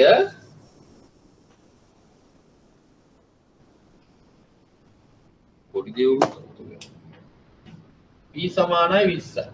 දැන් b සමානයි 20 යොදා a සෙවීම. මේ ලියලියාලි කරන්න ඕනේ නැහැ. මේ ස්ටෙප් ටික කරන්නේ මම අර නොකරපු එක ළමෙක්වත් ඉඳී කියලා. ඔයාලා ඔක්කොමලා කරලත් දන්නෙත් නැහැ කියන්නෙත් නැහැ. හරි. b හොයන්නේ කොහමද? මේ සමීකරණේ ලියන්න. q සමානයි a ධන bp. දැන් b දන්නවා 20යි. a ධන නෙමෙයි a ඍණ bp. ඇයි එතන ඍණ වෙන්නේ? බෑවුම ඍණ නිසා. හරි. දැන් ධන නෙමෙයි. ඍණ. එහෙනම් 20යි b. දැන් ඔයාලට ඕනම පේලියක මේ ඉලක්ක දෙකක් ආදේශ කරන්න මේ p සහ q වෙනුවට. පළවෙනි ගමුකෝ. q කියන්නේ 1000යි සමානයි a ඍණ 20 වරක් ඒකේ p 10යි. එතකොට 200යි. එහෙනම් 1000 සමානයි a ඍණ 200යි. මේක මෙහාට ධන වෙනවා. එතකොට 1200 සමානයි a. දැන් එහෙනම් ඔය කියපු වගුවේ සමීකරණය වෙන්නේ a වලට 1200යි. එහෙනම් q සමානයි a කියන්නේ 1200යි ඍණ 20යි p. මේක තමයි ඔය ඉල්ලුම් සමීකරණයකින් දැක්වීම ඉල්ලුම් නීති. දැන් අපි තම තුනකින්ම දැක්වුවා වගුවක් මාර්ගයෙන්, ප්‍රස්ථාරය මාර්ගයෙන්, සමීකරණ මාර්ගයෙන්. මේවා A level වලට හදලා තියෙනවා නේ පුතේ ඔයාලා ඔක්කොමලා. දැන් අමතකත් ඇති. ගොඩක් කල්නි හදලා. නේ වැඩි හදන්න ඕනේ නැහැ නේ. කවුරු මොකුත් කියන්නේ නැහැ. ඇයිදින් දැන් පේන්නේ නැද්ද? කමක් නැහැ. ඒ කියන්නේ ඔක්කොම අඳගොල් විහිදි කට්ටිය තමයි ඉන්නේ නේද? ඒකත් හොඳයි. හරි. මොන අපි තව තුනටම දැක්කුවා. ඊට පස්සේ බලමු. වෙලාව යනවා ඇති වේගෙන් නේ. අර එකක් තියෙන්නේ වෙලාව යනවා වේගෙන් කියන්නේ දැන් 12න් පස්සේ වේගෙන් යනවනේ වෙලාව. ඒකයි මේ ප්‍රශ්නේ තියෙන්නේ. නැත්නම් අපිට මේවා හිමින් කරන්න පුළුවන් 12න් පස්සේ වේගෙන් යනවා වෙලාව. හේතුව දන්නවද? ඇයි 12න් පස්සේ වේගෙන් යන්නේ කියලා? ඒ කටු ටික පල්ලෙහාට යන්නේ. 12 වෙනකන් කන්ද නගිනවා. හිමින් යන්නේ උදේවරුේ කරන එකට ලාභයි. ඒ කටු හිමින් යන්නේ 12 වෙනකම් පල්ලෙහාට වේගෙන් යනවා. දැන් ගිහිල්ලා ඇති වේගෙන් වෙලාව. ඒකින්ද ඒක තමයි.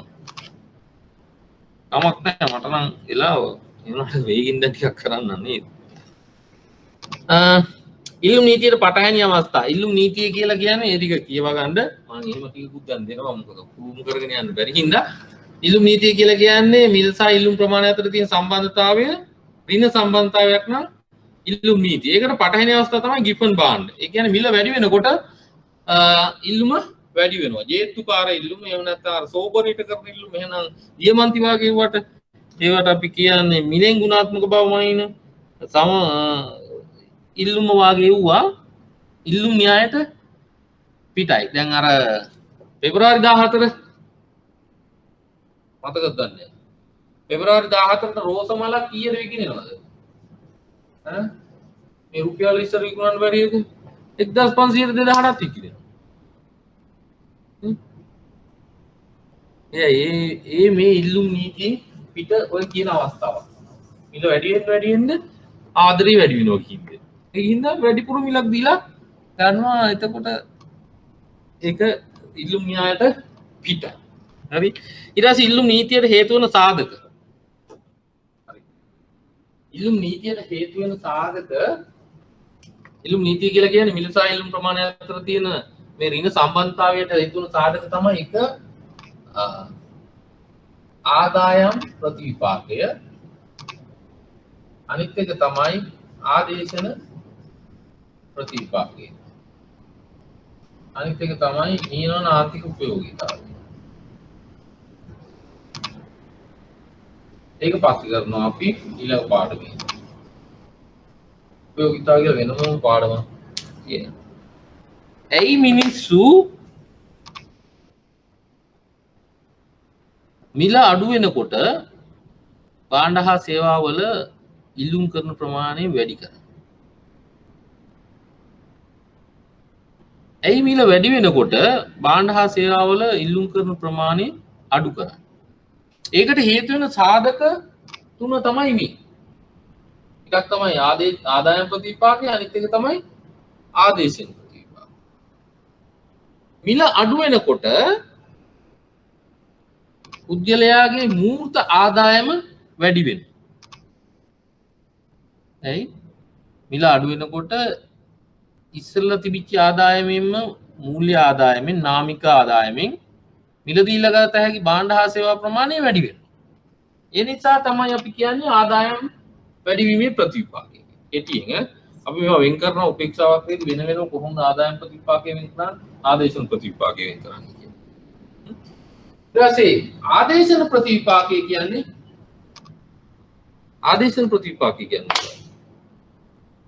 දැන් අපි x කියලා භාණ්ඩයක් තියෙනවා නම් අපි සලකා බලන භාණ්ඩය අඹ නම්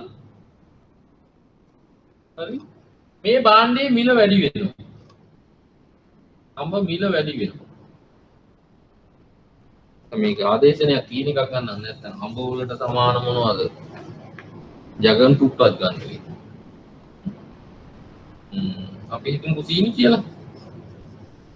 සීනි මිල වැඩි වෙනවා. සීනි මිල වැඩි වෙනවා. සීනි මිල වැඩි වෙනකොට ඇයි සීනි වල ඉල්ලුම අඩු වෙන්නේ? ඒකනේ ඉල්ලුම් නීතිය. ඇයි අඩු වෙන්නේ? සීනි අපි හිතමු රුපියල් 100 තියෙනකොට ඉල්ලුම් කරුවෝ හිටියා 50. සීනි රුපියල් 100 දී ඉල්ලුම් කරුවෝ 50යි. සීනි 150 වුණා. එච්චර වෙකින් වෙන ගන්න එපා. 120 වුණා කියනකො ඉල්ලුම් කරුවෝ 30යි. ඇයි මිල වැඩි වෙනකොට ඉල්ලුම් කරුවෝ ප්‍රමාණය අඩු වෙනවා. එහෙම වෙන්නේ ඇයි? ඒක තමයි ඉල්ලුම් නීතිය. එහෙම වෙන්නේ ඇයි? මේ සීනි පරිභෝජනය කර හිටපු මිනිස්සු යනවා අකුරු වලට. ඇයි ඒක මිල වෙනස් වෙලා නැතුව? එක්ක මීට වඩා අඩුයි. මීට වඩා වැඩි නම් ඒ මෙහාට එනවා. දැන් මොකද වුනේ? මේ මිල වැඩිවීම නිසා ඒ සලකා බලපු භාණ්ඩේ ඉල්ලුම් කරන ප්‍රමාණය අඩු වෙන එක හේතුවක් තමයි මේ ආදේශන කරා විකන්නේ. ඒකට අපි කියනවා ආදේශන ප්‍රතිවිපාකය. මිල අඩු වෙච්චාම මේකේ මිල 80 වෙනවා. 80 වෙච්චාම මෙතන 80ක් වෙන 80 අනුකම්පාවකින් ඉල්ලුම් කරුව 70 දක්වා වැඩි වෙනවා. ඇයි ඒ? අකුරු කකා හිටපු මිනිස්සු වෙනවා සීනි වලටයි සීනි මිල අඩු වෙච්චි. ඒ ආදේශන භාණ්ඩ වලින් sorry කොරෝනා තිබ්බද දෙන්නේ නැහනේ ඔයාලා ඉන්නේ ඔහෙනේ මට හිතනවා මටයි මේ පුරු ටිකටයි මෙහි ඇදෙන්නේ ඒකින්ද බය වෙන්න දෙයක් නැහැ ඉබුම් ගියා හරි තේරෙනවද එහෙනම් මිල අඩු වෙනකොට ඊට සමානව වෙනත් තැනක ඉන්න ආදේශන බාහන පාවිච්චි කරපු පුද්ගලයන් ඇදිලා එනවා ඔයා සලකා බලපු බාහන ඒ නිසා තමයි මිල අඩු වෙනකොට ඉල්ලුම් කරන ප්‍රමාණය වැඩි වෙන්නේ ඒකට අපි කියනවා ආදේශන ප්‍රතිපාකී හරිද ආන්තික උපයෝගිතාවය ගැන මම වෙනම කතා කරනවා මේ ඒක දැන් කතා කරන්න බෑ ආන්තික උපයෝගිතාවය කියලා කියන්නේ කිසියම් සමජාතීය භාණ්ඩයක් දිගින් දිගටම පරිභෝජනය කිරීමෙන් ලැබෙන උපයෝගිතාවයේ ක්‍රමයෙන් හීන වෙනවා ඒකත් ඉල්ලුම අඩු වැඩි වීමට බලපානවා ඒක වෙනමම පාඩමක්ම තියෙනවා මේ පාඩමින් පස්සේ හරි ඉල්ලුම් ප්‍රමාණයේ වෙනස සහ ඉල්ලුම් මේ වෙනස ඉල්ලුම් ප්‍රමාණය කියලා කියන්නේ සලකා බලන භාණ්ඩයේ ඉල්ලුමත් මිලත් අතර තියෙන සම්බන්ධතාවය දක්වන වක්‍රය තමයි අපි එතන P බිඳුව Q ඉදින්නේ ඉල්ලුම් වක්‍රය අපි හිතමු 10 දී 500යි 20 දී 400යි 30 දී 300යි 40 දී 200යි මොනවා වෙන කමක් නැහැ 50 දී බිඳුවයි හරි දැන් එහෙනම් ඉල්ලුම් ප්‍රමාණය වෙනස් වීම කියලා කියන්නේ මිල වැඩි වෙනකොට අපි හිතමු මිල වැඩි වෙනකොට මිල 10 ඉඳලා 20 දක්වා වැඩි වෙනවා මොකද වෙන්නේ මෙන්න මෙතන තමයි 10 දී ඉල්ලුම් කරන ප්‍රමාණය කීයද තිබ්බේ 500යි මිල වැඩි වුණා මොකද උනේ 400 දක්වා ඉල්ලුම් කරන ප්‍රමාණය අඩු වෙනවා එහෙනම් මිල වැඩි වෙනවා ඉල්ලුම් කරන ප්‍රමාණය අඩු වෙනවා තවත් බලමු මිල වැඩි වෙනවා 20 ඉඳලා 30 දක්වා ඉල්ලුම් කරන ප්‍රමාණය මොකද වෙන්නේ 400 ඉඳලා 300 දක්වා අඩු වෙනවා එහෙනම් මිලත් ඉල්ලුම් කරන ප්‍රමාණයත් අතර තියෙන මේ ඉල්ලුම් නීතිය අදාළව අඳින වක්‍රයේ දිගේ ඉහළට ගමන් කිරීම මොකද ඉල්ලුම් ප්‍රමාණයේ සංකෝචනය බලන්නකෝ 500 400 400 300 ප්‍රමාණයේ සංකෝචනය එහෙනම් ඉල්ලුම් වක්‍රයේ දිගේ ඉහළට ගමන් කිරීමක් අපි කියනවා ඉල්ලුම් සංකෝචනය මම මේ ඊටාම කිචින් මේ කරන්නේ වෙලාවේ හැටියට ඊට පස්සේ අනිත් පැත්තට බලන්නකෝ මිල අපි හිතමු 30 ඉඳලා 20 දක්වා අඩු වෙනවා එහෙනම් 300 තිබිච්ච එක 400 වෙනවා ප්‍රමාණය 20 ඉඳලා 10 දක්වා අඩු වෙනවා 400 තිබිච්ච එක 500 එහෙනම් ඉල්ලුම් වක්‍රයේ දිගේ පහළට ගමන් කිරීම අපි කියනවා ඉල්ලුම් ප්‍රසාරණය කියලා. ඔයාලා මතක තියාගන්න ඕනේ නැත්නම් මේ ඉල්ලුම පැත්ත බලලා තමයි ඒක කියන්න ඕනේ. ඉහළට යනකොට ප්‍රමාණය අඩු වෙනවා. පල්ලෙහාට යනකොට ප්‍රමාණය වැඩි වෙනවා. එහෙනම් ඉල්ලුම් ප්‍රමාණය වෙනස් වීම කියලා කියන්නේ ඉල්ලුම් වක්‍රයේ එකම ඉල්ලුම් වක්‍රයක් දිගේ ඉහළට පහළට ගමන් කිරීම. ඉල්ලුමේ වෙනස් වීම අපි දක්වන්නේ ඉල්ලුම් වක්‍රයේ වමට දකුණට පිටෙන් කිරීම. හරිද? එහෙනම් ඉල්ලුමේ වෙනස් වීම කියලා කියන්නේ ඉල්ලුම් ප්‍රමාණයේ වෙනස් වීම කියලා කියන්නේ මොකක්ද එහෙනම් සලකා බලන භාණ්ඩයට සම්බන්ධිත අනිකුත් සියලුම සාධක ස්ථාවරව තිබෙදී සලකා බලන භාණ්ඩයේ මිලත් ඉල්ලුම් ප්‍රමාණයත් අතර තියෙන සම්බන්ධතාවය වෙනස් වීම තමයි ඉල්ලුම් ප්‍රමාණය වෙනස් වීම කියලා කියන්නේ. ඉල්ලුමේ වෙනස් වීම කියලා කියන්නේ සලකා බලන භාණ්ඩයට බලපන්නා වූ සියලුම සාධකවල වෙනස් වීම මත ඉල්ලුම දක්වන්නා වූ සංවේදීතාවයේ වෙනස් වීම තමයි ඉල්ලුමේ වෙනස් වීම කියලා කියන්නේ. ඒක ඉල්ලුම් වක්‍රය වමට දකුණට විතැන් කිරීමෙන් තමයි දක්වන්නේ අපි ඉල්ලුම් වක්‍රය මෙහෙම තියෙනවා නම් මේක දකුණට විතන් කරපුවාම ඉල්ලුම් ප්‍රසාරණය ඉල්ලුම් ප්‍රමාණය නෙමෙයි වමට විතන් කරපුවාම ඉල්ලුම් සංකෝචනය. හරිනේ? ටික හරි. දැක්කම ළඟට කරන්න හිතනවා ආවේ මාන වැඩක් වෙන්නේ.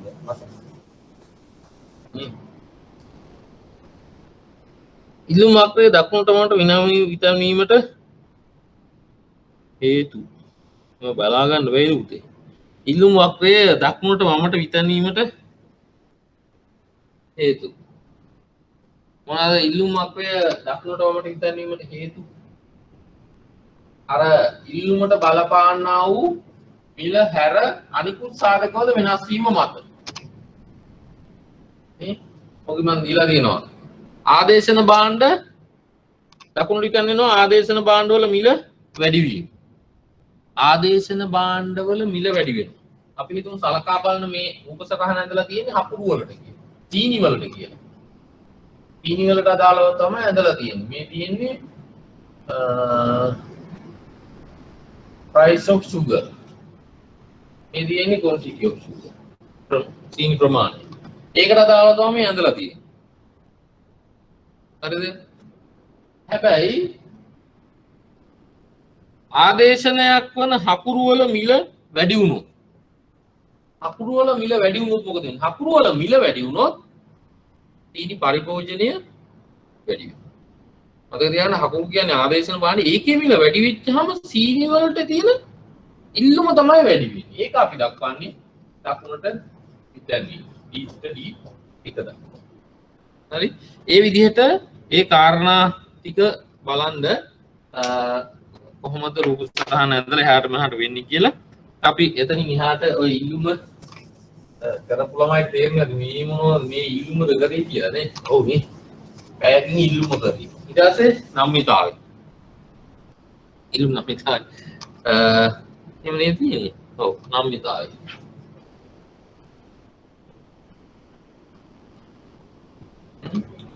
මොකද්ද නම්මිතාවය කියලා කියන්නේ? නම්මිතාවය කියලා කියන්නේ ඔයාලා දැන් ඕකේ ඇඳක නම් ඉන්නේ නිදානින්ද ඒත් කමන්නේ අල්පදායන දැකලා දිනවද? ඔයාලා දැන් මේ අද නම් ඊ වැස්සනේ ඊ වැහැපුවාම පොරවගෙන අර දණිය නල ළඟට අරන් නිදා ගන්න ඒක තමයි අල්පදායන. අල්පදායන කියලා කියන්නේ අල්ප ප්‍රාණ දායන. ඒක දායන වගේ නිදාගත්තා. එහෙම නිදාගෙන ඉන්නවා නම් ඔයාලගේ හොඳ නම්මිතාවයක් තියෙනවා. මොකද නම්මිතාවය කියලා කියන්නේ කෙටියෙන් නැමියාව. නැමෙන්න පුළුවන් තියෙන හැකියාව. එතකොට අපි උදාහරණකින් බලමු. නැමියාව කියපුවාම දැන් සාමාන්‍ය විවහාරයේනේ මොකට අනුව නැමෙන එකද? ස්වායත්ත විචල්්‍යයේ වෙනස් වීමකට අනුව පරායත්ත විචල්්‍යයේ වෙනස් වීමේ තරම තමයි අපි නම්මිතාවය කියන්නේ. උදාහරණයක් බලමු මේ තියෙන්නේ වැවක්. හැබැයි දැන් මෙතන සයන්ස් කරපු මේකට කියන්න බෑ වෙන වෙන උදාහරණ. උත්සේදනීය තියෙනවා, ප්‍රභා සංශ්ලේෂණය තියෙනවා. ඒව වැඩක් නැහැ මෙතෙන්. එහෙම නැහැ. මේ වැවේ ජල මට්ටම තියෙනවා. කියලා හිතන්න. දැන් වැස්ස වැටෙනවා. නොවයි.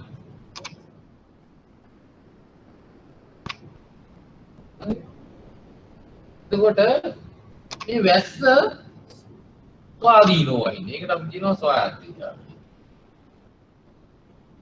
හැබැයි මේ වැස්ස මත මේ වැවේ ජල මට්ටම ඉහළ යනවා. ඒක පරායත්ත විචල්්‍යය.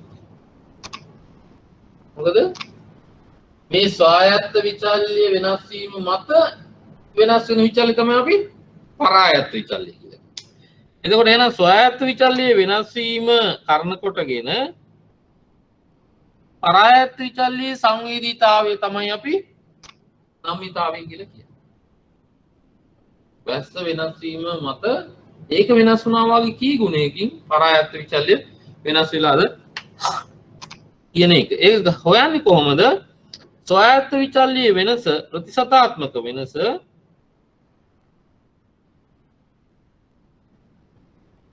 පරායත්ත විචල්්‍යයේ ප්‍රතිශතාත්මක වෙනස බෙදනවා ස්වායත්ත විචල්්‍යයේ ප්‍රතිශතාත්මක වෙනස. හරි? එහෙනම් නම්‍යතාවය හොයන්නේ පරායත්ත විචල්්‍යයේ ප්‍රතිශතක වෙනස බෙදනවා ස්වායත්ත විචල්්‍යයේ ප්‍රතිශතක වෙනස. ඒක හොඳට මතක තියාගන්න. ඒක තමයි සාමාන්‍ය නම්‍යතාවය. හරිද? එහෙනම් නම්‍යතාවය කියලා කියන්නේ මොකද්ද? ස්වායත්ත විචල්්‍යයේ වෙනස් වීම මත පරායත්ත විචල්්‍යයේ වෙනස් වීමේ සංවේදීතාවයේ තරම. මොකද්ද නම්‍යතාවය කියලා කියන්නේ? ස්වායත්ත විචල්්‍ය වෙනස් වෙන ප්‍රමාණයට අනුව පරායත්ත විචල්්‍ය වෙනස් වෙන ප්‍රමාණයේ සංවේදීතාවය. වැස්ස මිලිමීටර් 10ක් 30ක් වැස්සොත් ගඟේ ජල මට්ටම අඩි 2ක් වැඩි වෙනවා. එහෙනම් මිලිමීටර් 100ට සාපේක්ෂව පරායත්ත විචල්්‍යයේ වෙනස් වීමේ තරම තමයි අපි නම්‍යතාවය කියලා කියන්නේ. right. එහෙනම් නම්‍යතාවය කියලා කියන්නේ මොකද්ද? දැන් කටපාඩමේ තියෙනවා.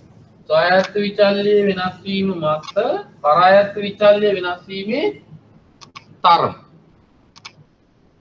හරිද? දැන් අපි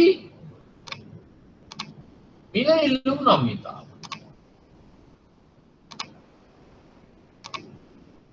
ඔයාලගේ මේකෙත් ඇත්ත එහෙම කියලා මම හිතනවා.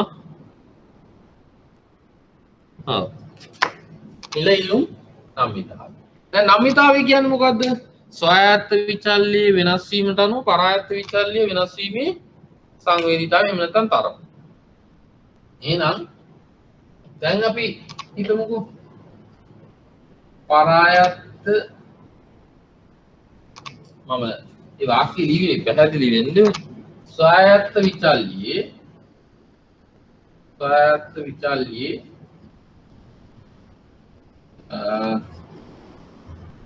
විචල්්‍ය වල වෙනස් වීමට සාපේක්ෂව පරායත්ත විචල්්‍ය වෙනස් වීමේ තරම තමයි නම්‍යතාවය කියලා කියන්නේ. දැන් එහෙනම් මිල ඉල්ලුම් නම්‍යතාවය කියන්නේ මොකක්ද? එහෙනම් මිල සහ ඉල්ලුම් ප්‍රමාණය ගත්තාම මිල මොකක්ද? ඉල්ලුම් ප්‍රමාණය මොකක්ද? මොකක්ද? මිල ස්වායත්ත විචල්්‍ය. ඉල්ලුම් ප්‍රමාණය පරායත්ත විචල්්‍ය. දැන් ඔයාලට මේකේ මේ විචල්්‍ය ස්වායත්ත පරායත්ත කියන්නේ නැතුව දැන් අපි බලමුකෝ ඉල්ලුමේ භාණ්ඩයේ ඉල්ලුම් මිල සහ ඉල්ලුම් ප්‍රමාණය කියන ස්වායත්ත විචල්්‍ය. එතෙන් මොකක්ද දාන්නේ? මිල. ඒ ඉල්ලුම සැපයීමට අනුව මොන මම ලියන්නේ? එන පාටකින් වල ලියන්නේ. වෙනේ ඉන්න. ස්වායත්ත විචල්්‍ය කියලා කියන්නේ මිල. එහෙනම් මිල විචල්්‍යයේ වෙනස් වීමට සාපේක්ෂව පරායත්ත විචල්්‍ය ඉල්ලුම් ප්‍රමාණය කියන විචල්්‍ය වෙනස් වීමේ තරම තමයි මිල ඉල්ලුම් නම්‍යතාවය කියලා කියන්නේ. දැකලා වාක්‍යය ස්වායත්ත විචල්්‍ය කියන එකට මිල විචල්්‍යයෙන් මිල වෙනස් වීමට සාපේක්ෂව ඉල්ලුම් ප්‍රමාණය වෙනස් වීමේ තරම තමයි මිල ඉල්ලුම් නම්‍යතාවය කියලා කියන්නේ. එහෙනම් මිල වෙනස් වෙන ප්‍රමාණය වාගේ කොච්චර ප්‍රමාණයක්ද ඉල්ලුම් කරන ප්‍රමාණය වෙනස් වෙන්නේ කියන එක තමයි මිල ඉල්ලුම් නම්‍යතාවය කියලා කියන්නේ. පැහැදිලිද ඒක? පැහැදිලි කියලා මම හිතනවා. එතකොට එහෙනම් මිල ඉල්ලුම් නම්‍යතාවය ගණනය කරන්නේ කොහොමද? පරායත්ත විචල්්‍යයේ ප්‍රතිශතක වෙනස. එහෙනම් මොකක්ද ඒ කියන්නේ? ඉල්ලුම් ප්‍රමාණයේ ප්‍රතිශතක වෙනස බෙදනවා ස්වායත්ත විචල්්‍යයේ ප්‍රතිශතක වෙනස. මිලේ ප්‍රතිශතක වෙනස. මේක තමයි අපි කියන්නේ ඉල්ලුම් නම්‍යතාවය කියලා. Elasticity of demand. ED. හරිනේ? right. ඊට පස්සේ ඉල්ලුම් නම්‍යතාව වර්ගීකරණය කියලා කරලා තියෙනවා මිල ඉල්ලුම් නම්‍යතාවය, ආදාය හරස් ඉල්ලුම් නම්‍යතාවය සහ ආදායම් ඉල්ලුම් නම්‍යතාවය කියලා. නේද? මතකද දන්න? මතක ඇති කියලා හිතන. එහෙනම් දැන් මිල ඉල්ලුම් නම්‍යතාවය කියන්නේ මොකද්ද? දැන් ඒක අපි කරලා ඉවරයි. මිල ඉල්ලුම් නම්‍යතාවය කියලා කියන්නේ මිල ඉල්ලුම් නම්‍යතාවය කියලා කියන්නේ මොකද්ද? නම්‍යතාවය කියලා කියන්නේ ස්වායත්ත විචල්්‍යයේ වෙනස් වීමට සාපේක්ෂව පරායත්ත විචල්්‍යය දක්වන්නා වූ සංවේදීතාවයේ තරම. එහෙනම් ඒකට ස්වායත්ත විචල්්‍ය කියලා කියන්නේ මිල වෙනස් වීමට සාපේක්ෂව පරායත්ත විචල්්‍ය ඉල්ලුම් කරන ප්‍රමාණය වෙනස් වීමේ තරම එහෙම නැත්නම් සංවේදීතාවය. සංවේදීතාවය තමයි අපි මිල ඉල්ලුම් නම්‍යතාවය කියලා කියන්නේ. ඒක ගණනය කරන්නේ කොහොමද? පරායත්ත විචල්්‍යයේ මිල ඉල්ලුම් නම්‍යතාවය සමානයි පරායත්ත විචල්්‍යයේ ප්‍රතිශතක වෙනස බෙදනවා ස්වායත්ත විචල්්‍යයේ ප්‍රතිශතක වෙනස. ඒක තමයි මිල ඉල්ලුම් නම්‍යතාවය ගණනය කරන ක්‍රමය. ඊට පස්සේ දැන් මේ මිල ඉල්ලුම් නම්‍යතාවයත් ලක්ෂ්‍ය මිල ඉල්ලුම් නම්‍යතාවය සහ චාප මිල ඉල්ලුම් නම්‍යතාවය කියලා කොටස් දෙකකට කියනවා. ඉල්ලුම් වක්‍රයේ කිසියම් ලක්ෂයක නම්‍යතාවය ඉතා කුඩා මිල වෙනස් වීමකට සාපේක්ෂව ඉල්ලුම් වක්‍රයේ එක ලක්ෂයක නම්‍යතාවය තමයි අපි කියන්නේ ලක්ෂ්‍ය මිල ඉල්ලුම් නම්‍යතාවය කියලා. හරි? මේ ඒක තමයි කිව්වේ ලක්ෂ්‍ය මිල ඉල්ලුම් නම්‍යතාවය. මේක ඔයාලා ඉගෙනගෙන නැති ගණන මේකෙන් අපිට ව්‍යුත්පන්න කරන්න පුළුවන්. අපි 100ට දාලා උඩයට මාර්ග කරපුවාම එන සූත්‍රේ මම කියන්නම් මේ ගණන ව්‍යුත්පන්න කරන්න හැටි ඕනේ නැහැ. ඩෙල්ටා Q බෙදීම ඩෙල්ටා P වැඩි කිරීම P බෙදීම Q තමයි ඉල්ලුම් නම්‍යතා සූත්‍රය. ලක්ෂ්‍ය මිල ඉල්ලුම් නම්‍යතා සූත්‍රය. ලක්ෂ්‍ය මිල ඉල්ලුම් නම්‍යතා සූත්‍රය වෙන්නේ ED සමානයි ඩෙල්ටා Q බෙදීම ඩෙල්ටා P වැඩි කිරීම P බෙදීම Q. මේකේ ඩෙල්ටා Q කියලා කියන්නේ ප්‍රමාණයේ වෙනස, මිලේ වෙනස, පැවති මිල, පැවති ප්‍රමාණය. මේකේ ඇති ඒ ටික දීලා. හරිද? මිල ඉල්ලුම් නම්‍යතාවය.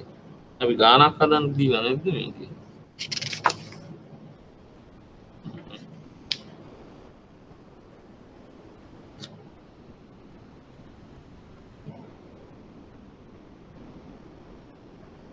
ඉල්ලුම් නම්‍යතාවය ගානක් අපි හදමු නේද එකක් ඕන එකක් වෙන්න කියන. වෙලා නම් යනවා කමක් නැහැ ඉතින්. දිනගණක් යනවත් එක්ක.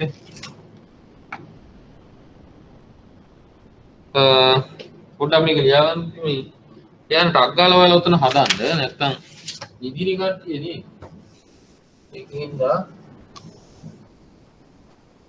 මේ සූත්‍රයට දාන්න නොදන්න අය ටිකක් පුරුදු වෙන්න. මිල ඉල්ලුම් ප්‍රමාණය 10යි 20යි මෙතන 10යි 500යි.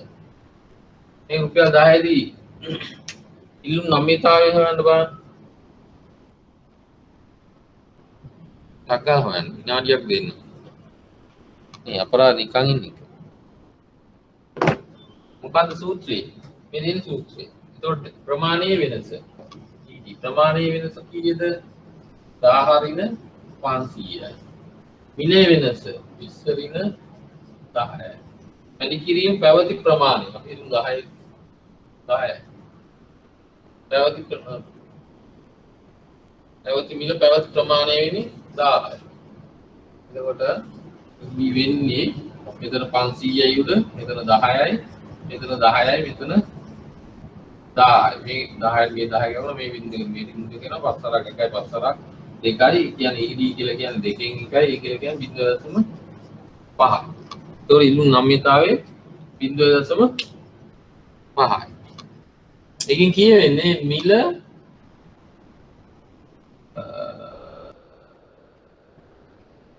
මිල එකකින් වෙනස් වෙනකොට ඉල්ලුම් කරන ප්‍රමාණය 0.5කින් තමයි වෙනස් වෙන්නේ. එහෙම නැත්නම් තව විස්තරාත්මකව කියනවනම් මිල රුපියලකින් වැඩි වෙනකොට ඉල්ලුම් කරන ප්‍රමාණය 0.5කින් අඩු වෙනවා. හරි ඒක 1.5කින් අඩු වෙනවා. මිල රුපියල් 1කින් අඩු වෙනකොට ඉල්ලුම් කරන ප්‍රමාණය 0.5කින් වැඩි වෙනවා ඒක. ඒක තමයි 0.5 කියන එකේ තේරුම වෙන්නේ. එතකොට ඇයි ලක්ෂ මිල ඉල්ලුම් නම්‍යතාවයට පරිබාහිරව ඡාප මිල ඉල්ලුම් නම්‍යතාවයක් ගණනය කරන්නේ? ඒක මේකේ තියෙනවා. මේක බලන්නකෝ. මේකේ තියෙනවා උදාහරණයක් කියන එකේ දීලා මිල 10 20 30 40 50 60 70 10 20 40 60 80 100 ප්‍රමාණය 25 20 15 10 5 බිංදුව. හරිද? A B කියලා ලක්ෂ දෙකක් තියෙනවා. බලන්න A ලක්ෂයේ නම්‍යතාවය ගණනය කරොත් රුපියල් 40 ඉඳලා 60 දක්වා වැඩි වෙන පැත්තට ගණනය කරොත් 0.66යි. B ලක්ෂයේ නම්‍යතාවය ගණනය කරොත් 60 ඉඳලා 40 දක්වා ඒකමයි. අනිත් පැත්තට 1.5යි. මේ එකම ලක්ෂයක නම්‍යතාවය වැඩි වෙනකොටයි අඩු වෙනකොටයි අගයන් දෙකක් එනවා ලක්ෂ නම්‍යතාවය ගන්න. අන්න ඒ දෝෂය මගහරවා ගැනීම සඳහා තමයි ඡාප නම්‍යතාවය ගණනය කරන්නේ. ඡාප නම්‍යතාවය ගණනය කරනකොට අපි ගන්නේ මේ ලක්ෂ දෙකේම බරිත සාමාන්‍ය. මොකද බරිත සාමාන්‍ය කියලා කියන්නේ? weighted average කියලා කියන්නේ. ඒකට බරිත සාමාන්‍ය තමයි සිංහලෙන් කියන්නේ. ඉංග්‍රීසි වචන ඊට වඩා ලේසි. නේද? දෙක එකතු කරලා දෙකෙන් බෙදලා සාමාන්‍ය ගන්න. මධ්‍යන්‍ය තමයි ගන්නෙ මිලයන් දෙකේ. ඒකනේ සූත්‍රයට එන්නේ ඩෙල්ටා Q බෙදීම ඩෙල්ටා P වැඩි කිරීම P1 ධන P2 බෙදීම Q1 ධන Q2. මිලවල් දෙකම ගන්නවා. ප්‍රමාණයන් දෙකම ගන්නවා. මේ දෙක එකතු කරලා බෙදපුවාම කොයි වෙලාවෙත් එක සමානයි එන්නේ. දැන් බලන්න මේ සූත්‍රයට දාලා මිල 40 ඉඳලා 60 දක්වා වැඩි වෙනකොටත් 60 ඉඳලා 40 දක්වා අඩු වෙනකොටත් එන්නේ එකම උත්තරයයි. හරිද? අන්න එහෙම අර ලක්ෂ නම්‍යතාවයේ තියෙන දුර්වලතාවය මගහරවා ගැනීම සඳහා තමයි අපි ඡාප නම්‍යතාවය ගණනය කරේ. ඊට පස්සේ බලමු ඉල්ලුම් නම්‍යතාවයේ ප්‍රභේද. ටක්කාල කරනවා පුතේ දැන් ඈ ඉතුරු ටික. නැත්තම් බයාට දවස් තුනකින් ඉවර කරන්න.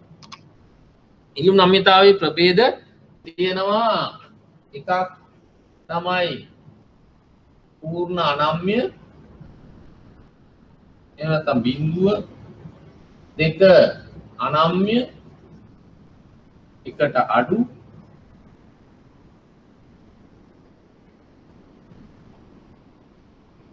දෙක තුන ඒකීය නම්‍ය ඇති වෙලා අහලා තියෙන්නේ නේද? ඉතින් සමානයි එකට ඊට පස්සේ නම්‍ය ඉවි එකට වඩා වැඩි තමයි පූර්ණ නම්‍ය. මේ කියලා කියන්නේ අනන්ත. හරි? සමානයි. එතන බිඳුවල සමානයි. හරිද? එහෙනම් මේක තමයි නම්‍යතාවයේ ප්‍රභේද ටික. පූර්ණ අනම්‍ය, අනම්‍ය, ඒකීය නම්‍ය, නම්‍ය පූර්ණ නම්‍ය. ඊට අපි කියනවා බිඳු නම්‍යතාවය එකට වඩා අඩු එක. මෙතන එකට ඒකීය නම්‍ය ඊට පස්සේ එකට වඩා වැඩි සහ අපරිමිත නම්‍යතාවය. හරි? අපි එක එක ටක්කාල බලමු. මේවා මේ ඇතිවෙන්ද කරලා තියෙන්නේ මොකද? පූර්ණ අනම්‍ය. රූප සටහන් ටික බලා ගන්න. පූර්ණ අනම්‍ය ඉල්ලුම. එහෙම නැත්නම් බිඳු නම්‍යතාවය. බලන්න භාණ්ඩයේ මිල කුමන ප්‍රතිශතයකින් වෙනස් වුවද ඉල්ලුම් ප්‍රමාණය වෙනස් නොවන තත්ත්වයක් මෙයින් ගම්‍ය වේ. භාණ්ඩයේ මිල කොච්චර වෙනස් වුණා? එමානකො මිල ඉල්ලුම් ප්‍රමාණය තියෙනවා. භාණ්ඩයේ මිල 10 100 200 300 ඔහොම තිබ්බත් ඉල්ලුම් ප්‍රමාණය 1500යි. මෙහෙම එකක් අපි කියන්නේ පූර්ණ අනම්‍ය. ඇයි? මේකේ මිල කොච්චර වෙනස් වුණත් ඉල්ලුම් කරන ප්‍රමාණය වෙනස් වෙන්නේ නැහැ. ඕනනම් අදාළ බලන්න මේ බිඳුව එනවද කියලා. ED සමානයි ඩෙල්ටා Q බෙදීම ඩෙල්ටා P වැඩි කිරීම P බෙදීම Q. නම්‍යතාවයේ බිඳුවට සමාන වෙන්න එපා එහෙනම්. නේද? එහෙනම් ED සමානයි ඩෙල්ටා Q කියලා කියන බිඳුවයි 100යි පැවති මිල 100යි ප්‍රමාණය 1000 500 මේකට මේක කැපුණා බිඳුව බෙදීම 1500 බිඳුව ඕනෑම සංඛ්‍යාවකින් බෙදිච්චාම උත්තරේ බිඳුවයි. එහෙනම් පූර්ණ අනම්‍ය නම්‍යතාවයක් එන්නේ මොන වෙලාවේද මිල කොච්චර වෙනස් වුණත් ඉල්ලුම් කරන ප්‍රමාණය කිසි විටකත් වෙනස් නොවන තත්ත්වයක්. එවැනි තත්ත්වයක් අපි රූප සටහනකින් ඇන්දොත් කොහොමද වෙන්නේ? මේ පැත්ත මිල මිල අක්ෂයට සමාන්තරව තමයි පිහිටන්නේ. මේ වගේ මිල ඔය කියන විදිහට 100 200 300 ආදී වශයෙන් වැඩි වෙනවා. හැබැයි ප්‍රමාණය 1500ම. එහෙනම් D වක්‍රය මිල අක්ෂයට සමාන්තරව පිහිටන නම්‍යතාවක් සහිත භාණ්ඩ අපි කියනවා බිඳු නම්‍යතාවය. එහෙනම් නැත්නම් පූර්ණ අනම්‍ය. මිල කොච්චර වැඩි වුණත් ඉල්ලුම් කරන ප්‍රමාණය වෙනස් නොකරන භාණ්ඩ මොනවද තියෙන්නේ? තා පොඩ්ඩක් යන්න වෙනවා අපිටත් ඒකක් හොයන්න. කොරෝනා ආපු විදිහට. නේ මොනවද? මිනි පෙට්ටි කොච්චර මිල අඩු වැඩි වුණා කියලා වැඩිපුර එහෙම ඉල්ලන්නේ නේද? මේ ලුණුත් එහෙමයි සාමාන්‍යයෙන් කියලා කියනවා. නමුත් ඒත් දැන් නම් ඒකත් වෙනස්. ඔකේ. අනම්‍ය නම්‍යතාව කියලා කියන්නේ මිල වෙනස් වෙන ප්‍රමාණයට වඩා අඩු වේගයකින් තමයි ඉල්ලුම් කරන ප්‍රමාණය වෙනස් වෙන්නේ. හරිද? දැන් මිල වෙනස් වෙන ප්‍රමාණයට වඩා අඩු වේගයකින්. එහෙම ඉල්ලුම් එවැනි නම්‍යතාව සහ ඉල්ලුම් වක්‍රයක් දැඩි පෙරමුණකින් යුක්තයි. ඒ ගන්නකො ඔන්න මිල අපි හිතමු 100යි කියලා. එතන 1500 තියෙනවා. දැන් මිල වෙනස් වෙනවා 200 දක්වා. හැබැයි මේ දුර තරම් වේගෙන් මේක අඩු වෙලා තියෙනවා. දැන් මෙතන 1450යි පොඩ්ඩයි අඩු වෙලා තියෙන්නේ. එහෙනම් මෙතන මිල වෙනස් වීමේ ප්‍රතිශතක වෙනසට වඩා අඩු වේගයකින් තමයි ඉල්ලුම් කරන ප්‍රමාණය අඩු වෙන්නේ. එවැනි වක්‍රයක් මිල අක්ෂයට අක්ෂය බෑවුමට තරමක් දුරට ආසන්නයෙන් ගමන් කරනවා. එහෙම නැත්නම් දැඩි බෑවුමකින් යුක්තයි අනම්‍ය ඉල්ලුම් වක්‍රයක්. දැන් මේවට බදු පැණිකුත් එහෙම ඔයාලා මොකද වෙන්නේ කියලා දන්නවනේ. අපි පස්සේ කතා කරනවා බදුත් ගැන මේ වේගෙන් ගිහිල්ලා. එහෙනම් මිල 100 ඉඳලා 200 දක්වා වැඩි වෙනකොට ඉල්ලුම් කරන ප්‍රමාණය වැඩි වෙන්නේ 1500 ඉඳලා 1450ට. ඒතකොට මේ දෙකේ ප්‍රතිශත ගත්තොත් 100 200 වෙනකොට 100කින් වැඩි වෙලා. මේක 1500 වැඩි වෙලා තියෙන්නේ 50කින්. ඒතකොට 1550 නම් 100ට කීදී. ඉතා කුඩා ප්‍රමාණයකින් තමයි අඩු වෙලා තියෙන්නේ. ඒ වෙන එකක් අපි කියනවා අනම්‍ය භාණ්ඩයක්. අනිත් එක තමයි මිල වෙනස් වෙන ප්‍රතිශතයට සමානවම ඉල්ලුම් කරන ප්‍රමාණය වෙනස් වෙන එක අපි කියනවා ඒකීය නම්‍යයි කියලා. එවැනි ඒකීය නම්‍ය ඉල්ලුම් වක්‍රයක හැඩය ඍජු කෝණාශ්‍රාකාර බහුවලයකින් යුක්තයි. මේ තියෙන්නේ එවැනි ඉල්ලුම් වක්‍රයක්. ඒකද අපි කියනවා ඉල්ලුම මිල වෙනස් වෙන ප්‍රමාණයට සාපේක්ෂවමයි ඉල්ලුම් කරන ප්‍රමාණයක් වෙනස් වෙන්නේ. එහෙම නැත්නම් මිල වැඩි වෙන වේගයට සාපේක්ෂව ඒ ප්‍රමාණයෙන්ම තමයි ඉල්ලුම් කරන ප්‍රමාණය අඩු වෙන්නේ. එවැනි එකක් අපි කියනවා ඒකීය නම්‍යතාවයකින් යුක්තයි. එවැනි වක්‍රයක් ඍජු කෝණාශ්‍රාකාර බහුවලයක හැඩයෙන් යුක්තයි. මේ තියෙන්නේ එවැනි එකක්. ඊට පස්සේ ඒකට වඩා වැඩි නම්‍යතාවය ඒකට අපි කියන්නේ නම්‍ය ඉල්ලුමක්. ඒ කියලා කියන්නේ මිල වෙනස් වෙන ප්‍රමාණයට වඩා වැඩි වේගයකින් ඉල්ලුම් කරන ප්‍රමාණය වෙනස් වෙනවා. එහෙම නැත්නම් මිල අඩු වෙන වේගයට වඩා වැඩි වේගයකින් ඉල්ලුම් කරන ප්‍රමාණය වැඩි වෙනවා. මිල වැඩි වෙන වේගයට වඩා වැඩි වේගයකින් ඉල්ලුම් කරන ප්‍රමාණය අඩු වෙනවා. එවැනි වක්‍රයක් සිරස් අක්ෂයට ආසන්නයෙන් තමයි ගමන් කරන්නේ. Q මේ බලන්න එතන අපි හිතමු මිල 100යි ප්‍රමාණය 1500යි. මිල අපි 200 දක්වා මෙච්චරක් වැඩි කරමු. මොන 200 දක්වා වැඩි කරා ප්‍රමාණي බාන මෙතන මෙතෙන්ද 150 විතර. එහෙනම් මිල වැඩි වෙච්ච මේ ප්‍රමාණයට වැඩි වේගයකින් ඉල්ලුම් කරන ප්‍රමාණය ආපහු අඩු වෙලා තියෙනවා. එවැනි ලක්ෂණ සහිත භාණ්ඩ අපි කියනවා එකට වඩා වැඩි නම්‍යතාවයෙන් යුක්තයි. එහෙම නැත්නම් නම්‍ය නම්‍යතාවයෙන් යුක්ත භාණ්ඩ කියලා. පූර්ණ නම්‍ය කියලා කියන්නේ එකම මිලක් යටතේ ඕනෑම ප්‍රමාණයක් ඉල්ලුම් ප්‍රමාණය කැමති. එහෙම නැත්නම් සිරස් අක්ෂයට සමාන්තර ඉල්ලුම් වක්‍රයක් එන්න මෙහෙම එකක් තමයි D කියලා කියන්නේ මේ තියෙන්නේ ප්‍රමාණය ඒ තියෙන්නේ මිල බලන්නකො එකම මිලකට ඕනෑම ප්‍රමාණයක් 200 කියන මිලට 1000 1500 2000 ඕනෑම ප්‍රමාණයක් ඉල්ලන එවැනි ඉල්ලුම් අපි කියන අපරිමිත නම්‍යතාවයෙන් යුක්තයි එහෙම නැත්නම් පූර්ණ නම්‍යයි කියලා.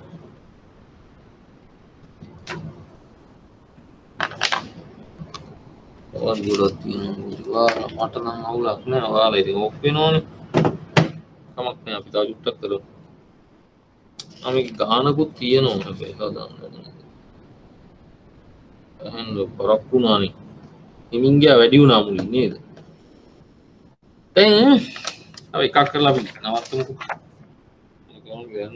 හිමින් ගියා වැඩි වුණානේ සරල රේඛී ඉල්ලුම් වක්‍රයක නම්‍යතාවයක සරල රේඛී ඉල්ලුම් වක්‍රයක නම්‍යතාවය ඔයාලා ඒ ලෙවල් වලට කරාට ඇයි එහෙම උනේ කියලා දන්නේ නැතුව ඉන්න සමහර මේ සරල රේඛී ඉල්ලුම් වක්‍රයක නම්‍යතාවය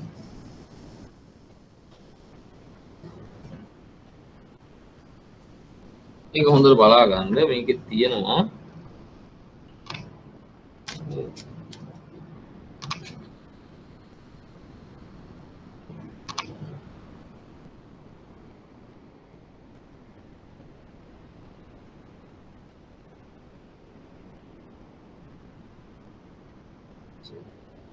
හරි මේ බලන්න ඒක ලොකුවට අඳින්න නැත්නම් පේන්නේ ඒ සරල රේඛී ඉල්ලුම් වක්‍රයක නම්‍යතාවය මේකේ තියෙන අගම දාන්නම් මම නැත්නම් ඔයාලට ආයෙත් පැටලෙන්න හින්දා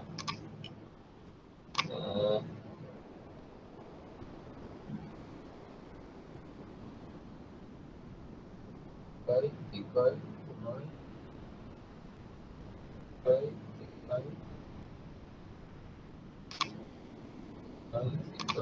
තුනයි හතරයි ඔය එකයි දෙකයි තුනයි හතරයි එකයි දෙකයි තුනයි හතරයි ඔයාලා ඒ ලෙවල් වලට ඉගෙන ගත්තානේ මෙතන ඉඳලා මෙතෙන්ද නම්‍යතාවය මෙතන මොකද්ද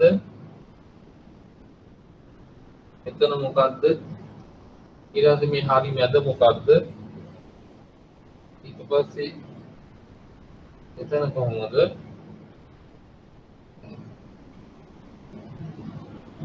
ඊට පස්සේ මෙන්න මෙතන කොහොමද කියලා මේ එකම ඉල්ලුම් වක්‍රයේ අවස්ථා පහේ ඉල්ලුම් නම්‍යතාවන් ටික නේද? එතකොට මෙතන බිඳුවයි මෙතන මොකක්ද? එකට වඩා අඩුයි මෙතන 1යි මෙතන එකට වඩා වැඩි මෙතන අපරිමිතයි. කොහොමද නම්‍යතාවය හෙව්වේ? අපි මේකේ තියෙන ලක්ෂණ මම ලියන මෙතන A මෙතන B C D E හරිද දැන් මේ එක එක ලක්ෂණ නම්‍යතාවය හොයන්නේ අපි මෙතන ගමුකෝ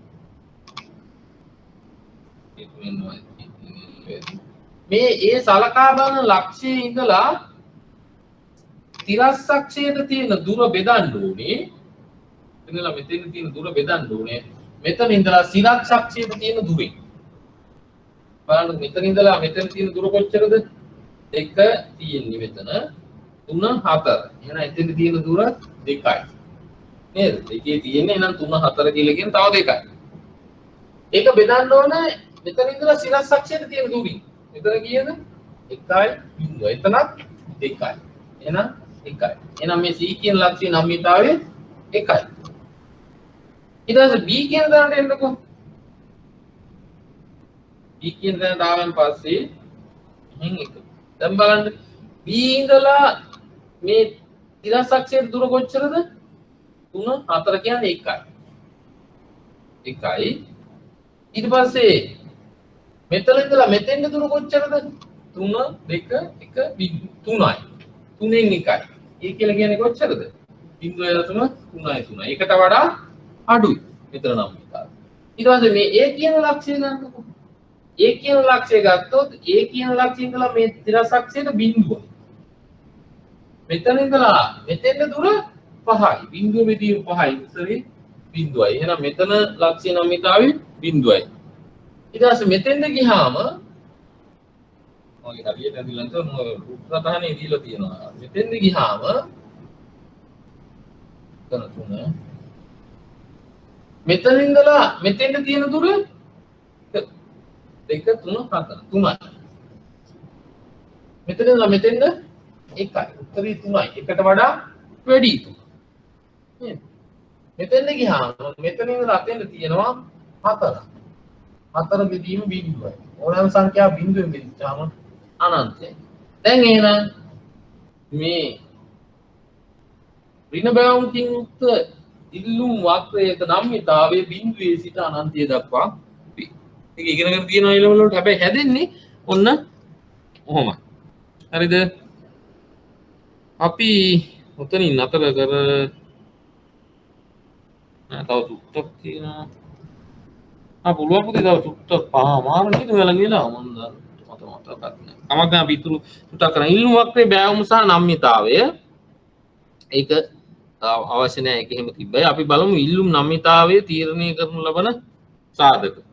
මේකෙන් නවතුමු. හරි ඊට පස්සේ ඉල්ලුම් නම්‍යතාවය පාරිභෝගික මේක පැහැදිලි නැත්නම් හිතනවා හිමීට බලන්න පොඩ්ඩක්. පොරියෙන් දෙපා මේ ඉතර මේ පාඩම වේගෙන් කරලා ඔයාලට කල් අඩුවෙන් පුතේ ඔයාලා නිකන් සති 4ක් 5ක් ගෙදර නිකන් හිටියේ. දැන් අපි මේක සැප්තැම්බර් විභාගේ තියෙනවා නම් ඉවර කරන්න ඕන. පාඩම් තව ගොඩාක් තියෙනවා මම කරන්න. ඉතින් ටිකක් වේගෙන් යන්නත් තියෙනවා. මිලෙලුම් නම්‍යතාවය තීරණය කරන ලබන සාධක. මොනවාද එක? භාණ්ඩය සඳහා පවතින ආදේශන සුලභතාවය. මිලෙලුම් නම්‍යතාවය කියලා කිව්වේ අපි මිල වෙනස් වීමට සාපේක්ෂව ඉල්ලුම් කරන ප්‍රමාණය දක්වන්නා වූ සංවේදීතාවය. දැන් මේ මිල ඉල්ලුම් නම්‍යතාවය වෙනස් වෙන්න බලපානවලු භාණ්ඩවල තියෙන සුලභතාවය. ඇයි එහෙම වෙන්නේ? බලන්නකෝ. භාණ්ඩය සඳහා පවතින ආදේශන සුලභතාවය. දැන් එළවලුයි වටුයි ගන්නකෝ. වටේ රස නැට්ටේ කියනෝනේ. ඒවා කියන්න දැන් වෙලා නැහැ. ඒක කරගන්නත් වෙලා නැහැ. වටේ රස නැට්ටේ. එළවලු ඒක පටුනේ ප්‍රශ්නේ. අපි හිතමු ආදේශන සුලභතාවය මොකද්ද භාණ්ඩයක් ගන්න. තීනි ගමු. ඒක තමයි තීනි ගත්තොත් මී පැණි අපුරු නිකන් පොල් පැණි කිතු පැණි බානු. දැන් එහෙනම් සීනි වල මිල තව එකක් ගමු අපි ආදේශන එකට ගොඩක් තියෙනවා. අපි තව ගමුකෝ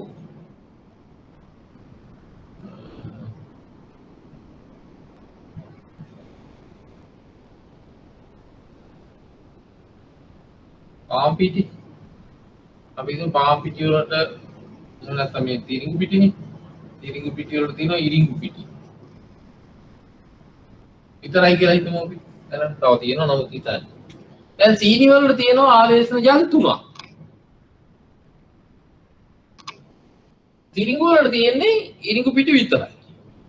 දැන් මම කියන්නේ බලන්න සීනි මිල වැඩි වුණොත් ඉල්ලුම් කරන ප්‍රමාණය මොකක් වෙයිද? වේගින් අඩු වෙනවා. සීනි මිල වැඩි වුණොත් ඉල්ලුම් කරන ප්‍රමාණය වේගින් අඩු වෙනවා. ඇයි හේතුව? මේ සීනි වල මිල වැඩි වෙච්ච ගමන් ආදේශන ගොඩාක් තියෙන මේ ආදේශන ඔක්කොටම මිනිස්සු විදන් වෙනවා, මාරු වෙනවා. එහෙනම් මෙයාගේ ඉල්ලුම මිල වැඩි වෙච්ච වේගයට වඩා වැඩි වේගයකින් අඩු වෙනවා. ආදේශන සුලභ නිසා. මේකේ එහෙම වෙන්නේ නැහැ. ඉරිඟු පිටි වැඩි වුණොත් ඊප දෙනෙක් යයි ඉරිඟු පිටි කන්න. හැබැයි ඉරිඟු විතරයිනේ තියෙන්නේ ආදේශන. එහෙනම් මෙච්චර වේගයෙන් අඩු වෙන්නේ නෑ මිල වැඩි වුණා කියලා. එහෙනම් ආදේශන සුලභ වෙන්න නම්‍යතාවය වැඩි. ආදේශන අඩු වෙන්න නම්‍යතාවය අඩු. අනම්‍ය පැත්තට තමයි බර වැඩි වෙන්නේ. ඊට පස්සේ භාණ්ඩය සඳහා ආදායමෙන් වැය කරන ප්‍රතිශතය. ආදායමෙන් වැය කරන ප්‍රතිශතය වැඩි වෙනකොට කොහොමද අඩු වෙනවද? භාණ්ඩයේ මිල වෙනස් වීමෙන් පසු හැඩ ගැසීමට ඇති කරන කාලය. ඒ කියන්නේ කුෂිකාර්මික භාණ්ඩ සම්බන්ධයෙන්. භාණ්ඩයේ මිල වෙනස් වුණාන් පස්සේ හැඩ ගැහෙන්න ආපහු කුෂිකාර්මික කටයුතු කරලා භාණ්ඩ වෙළඳපොළට එන්න කාලයක් යනවා. නේද? එහෙනම් මිල වැඩි වෙච්ච වේගයෙන්ම හැඩ ගැහෙන්න ගොඩක් වෙලා යනවා නම් මේක සිද්ධ වෙන්නේ නැහැ. උන්ට කියන්න ඕන අනිත් එක භාණ්ඩ නිර්වචනය කරලා ඇති ආකාරය. එච්චරයි. අනිත් ටික කියව ගන්න. භාණ්ඩ නිර්වචනය කර ඇති ආකාරය කියලා කියන්නේ මම අර ඉස්සෙල්ලා කියපු එක භාණ්ඩ තියෙනවා එළවලු. ඊට පස්සේ බටු. නේද? මේකට කියනවා අපි පුළුල් නිර්වචනය. මේක කියනවා පටු නිර්වචනය. භාණ්ඩ නිර්වචනය කරලා තියෙන ආකාරය. භාණ්ඩ පුළුල් නිර්වචන එළවලු කියපුවාම එළවලු වලට ආදේශන අඩුයි. ඒ ගොඩාක් එළවලු ජාති තියෙනවා. ඒ ඔක්කොටම එළවලු පොදුයි කියන එක පටු නිර්වචනය. පුළුල් නිර්වචනය. තව පුළුල් ප්‍රදේශයක් වගේ එළවලු. හැබැයි බටු කියපුවාම බටු වලට ආදේශන තිබ්බටු කලන බටු ගොඩාක් ಜಾති කියන්න පුළුවන් එළවලු තව ගොඩ එළවලු නම් කියන්න පුළුවන්. හැබැයි එළවලු කියපුවාම ඒක පුළුල් නිර්වචනය. ඒකට ආදේශන අඩුයි. නමුත් බටු කියපුවාම ඒක පටු නිර්වචනයක්. ඒකට ආදේශන වැඩි. එහෙනම් ආදේශන සුලභතාවය වැඩි වෙන්න. එහෙම නැත්නම් භාණ්ඩයේ පටු ලෙස නිර්වචනය කරලා තියෙනවා නම් මොකද වෙන්නේ? අම්මිතාවේ වැඩි. මිල වෙනස් වෙනකොට ඊට වඩා වැඩි වේගයකින් වෙනස් වෙනවා. ඉල්ලුම් කරන ප්‍රමාණය භාණ්ඩයේ නිර්වචනය කරලා තියෙන පුළුල් අර්ථයෙන් නම් මිල වෙනස් වෙන ප්‍රමාණයට වඩා අඩු වේගයකින් තමයි ඉල්ලුම් කරන ප්‍රමාණය ඉල්ලුම වෙනස් වෙන්නේ. ඒක තමයි ඉල්ලුම් නම්‍යතාවය තීරණය කරන සාධක හැටියට ඔය භාණ්ඩයේ ලැබෙන ප්‍රයෝජන සංඛ්‍යාව ඒවා කියලා දෙන්න දේවල් නෙවෙයි. භාණ්ඩයේ අත්‍යවශ්‍ය සුඛෝපභෝගී දයන බව අත්‍යවශ්‍යයි නම් ඉතින් නම්‍යතාවය අඩුයිනේ. මිල වැඩි වුණා කියලා අත්‍යවශ්‍ය නම් ගන්නම වෙනවනේ. නම සුඛෝපභෝගී නම් මිල වැඩි වෙන වේගයට වඩා වැඩි වේගයකින් ඉල්ලුම් කරන ප්‍රමාණය අඩු වෙනවා. ඒක සුඛෝපභෝගී භාණ්ඩයක් නිසා. අපි ඔතනින් අතර ගමු ලබන සතියේ මිල ඉල්ලුම් නම්‍යතාවය සහ පාරිභෝගික පැහැදම. අමුදේ මේක හිතානාවේ සැපියුම ළඟට කරන්න කියලා මම මුලදී ස්ලෝ ගියා වැඩි වුණා මං හිතන්නේ. නමුත් කමක් නැහැ එහෙම ගියා කියලා මේ නෑ අපිට අර ඔයාලට නෙකිරිච්ච ඒ ලෙවල් වලටවත් නෙකිරිච්ච පාඩම් ටිකක් තියෙනවා. ඒ ටික මට හිමින් කරන්න ඕනේ. මේ කරපු පාඩම් ටිකක් වේගින් ගියත් කමක් නැහැ. මේ නෙකිරිච්ච කියන්නේ පාරිභෝගික හැසිරීම පිළිබඳ න්‍යායයි නිෂ්පාදන න්‍යායයි ඒ වගේ ටිකක් එහාට ගිය කරුණු තියෙනවා ඔයාලට නෙකිරිච්ච. ඒ ටික තමයි මට විශේෂයෙන් කරන්න නැත්තේ මේ ඒකින්ද මේ පාඩම අපි කරලා තියෙන පාඩම ටිකක් වේගෙන් යන්න නොකරපු අය ආර්ථික විද්‍යාව ඕනෑම මූලික කරුණු තියෙන පොතක් පොඩ්ඩක් කියව ගන්න සිංහලෙන් හරි ඉංග්‍රීසියෙන් හරි කමක් නැහැ. මේ ඊට පස්සේ අපි අර අනිත් පාඩම් ටිකක් පාඩම් තුනක් තියෙන හිමිහිට කරමු. මොකක් හරි ප්‍රශ්නයක් තියෙනවද කියලා හරි තියෙනවා නම් කියන්න. අර ප්‍රශ්න වලට හැබැයි උත්තර ලියන්න අනිවාර්යෙන් මහ බැංකු වාර්තාව කියවලා ඔයාලට මේ මම හිතන්නේ ඒ ප්‍රශ්න වලින් අනිවාර්යයෙන්ම එකක්වත් අඩු ගානේ ඒ මොකද මේ කාලීනව ප්‍රශ්න පහක් නේ දුන්නේ. ඒකින්ද ප්‍රශ්නයක් තිබ්බොත් මොකක් හරි මගේ මේල් එක තියෙනවනේ ලියලා එවන්න. වේගය නම් ටිකක් වැඩි කියලා හිතනවා නැති. නමුත් කරපු අයට ගැටලුවක් නැහැ. මේ වේගින් කරනකොට පැටලෙනවා තමයි. අපිටත් පැටලෙනවා. නමුත් මේ ලොකු පාඩම් නෙමෙයි චූටි පාඩම් නෙමෙයි. මම තව කියන්නේ බේසික් එකක් නේ. අපි අනිත් දවසේ කොහොමද තව දවස් දෙකකින් අපි දෙකකින් නම් ඉල්ලුම් න්‍යාය ඉවර කරන්න වෙනවා. එතකොට ජූලි හිට වෙනවානේ නේද? අපිට පාඩම් 6-7ක්ම දිනනවා කරන්න. එහෙම වුණාට බැරි වෙන්නේ නැහැ. ඔයාලට කරගන්න පුළුවන් ගැටලුවක් නැහැ. ඉතින් දැන් මේ විදියට කරපුවාම ටිකක් වෙනස් නේ ඇත්තටම. විල්ල කරනවටත් වඩා ප්‍රශ්නයක් අහන්නත් බෑ උත්තරයක් දෙන්නත් බෑනේ. නමුත් ඉතින් මේ වෙලාවේ හැටියට අර උන්න හැටියට මලාමදයි කියලා කොහොම හරි මෙහෙම හරි කරගන්න එක ලොකු දෙයක් නේ. මොනවා හරි ප්‍රශ්නයක් තියෙනවද? නැත්නම් අපි නවත්තමුද ලබන සතියේ පොසොන් ඉවරයිනේ. පොයක් එහෙම නැහැ නේ. එහෙනම් අපි ඔතනින් නතර වෙමු. අපි ලබන සතියේ ආයේ ඔතනින් ඉතුරු ටික කරමු. බොහොම ස්තුතියි.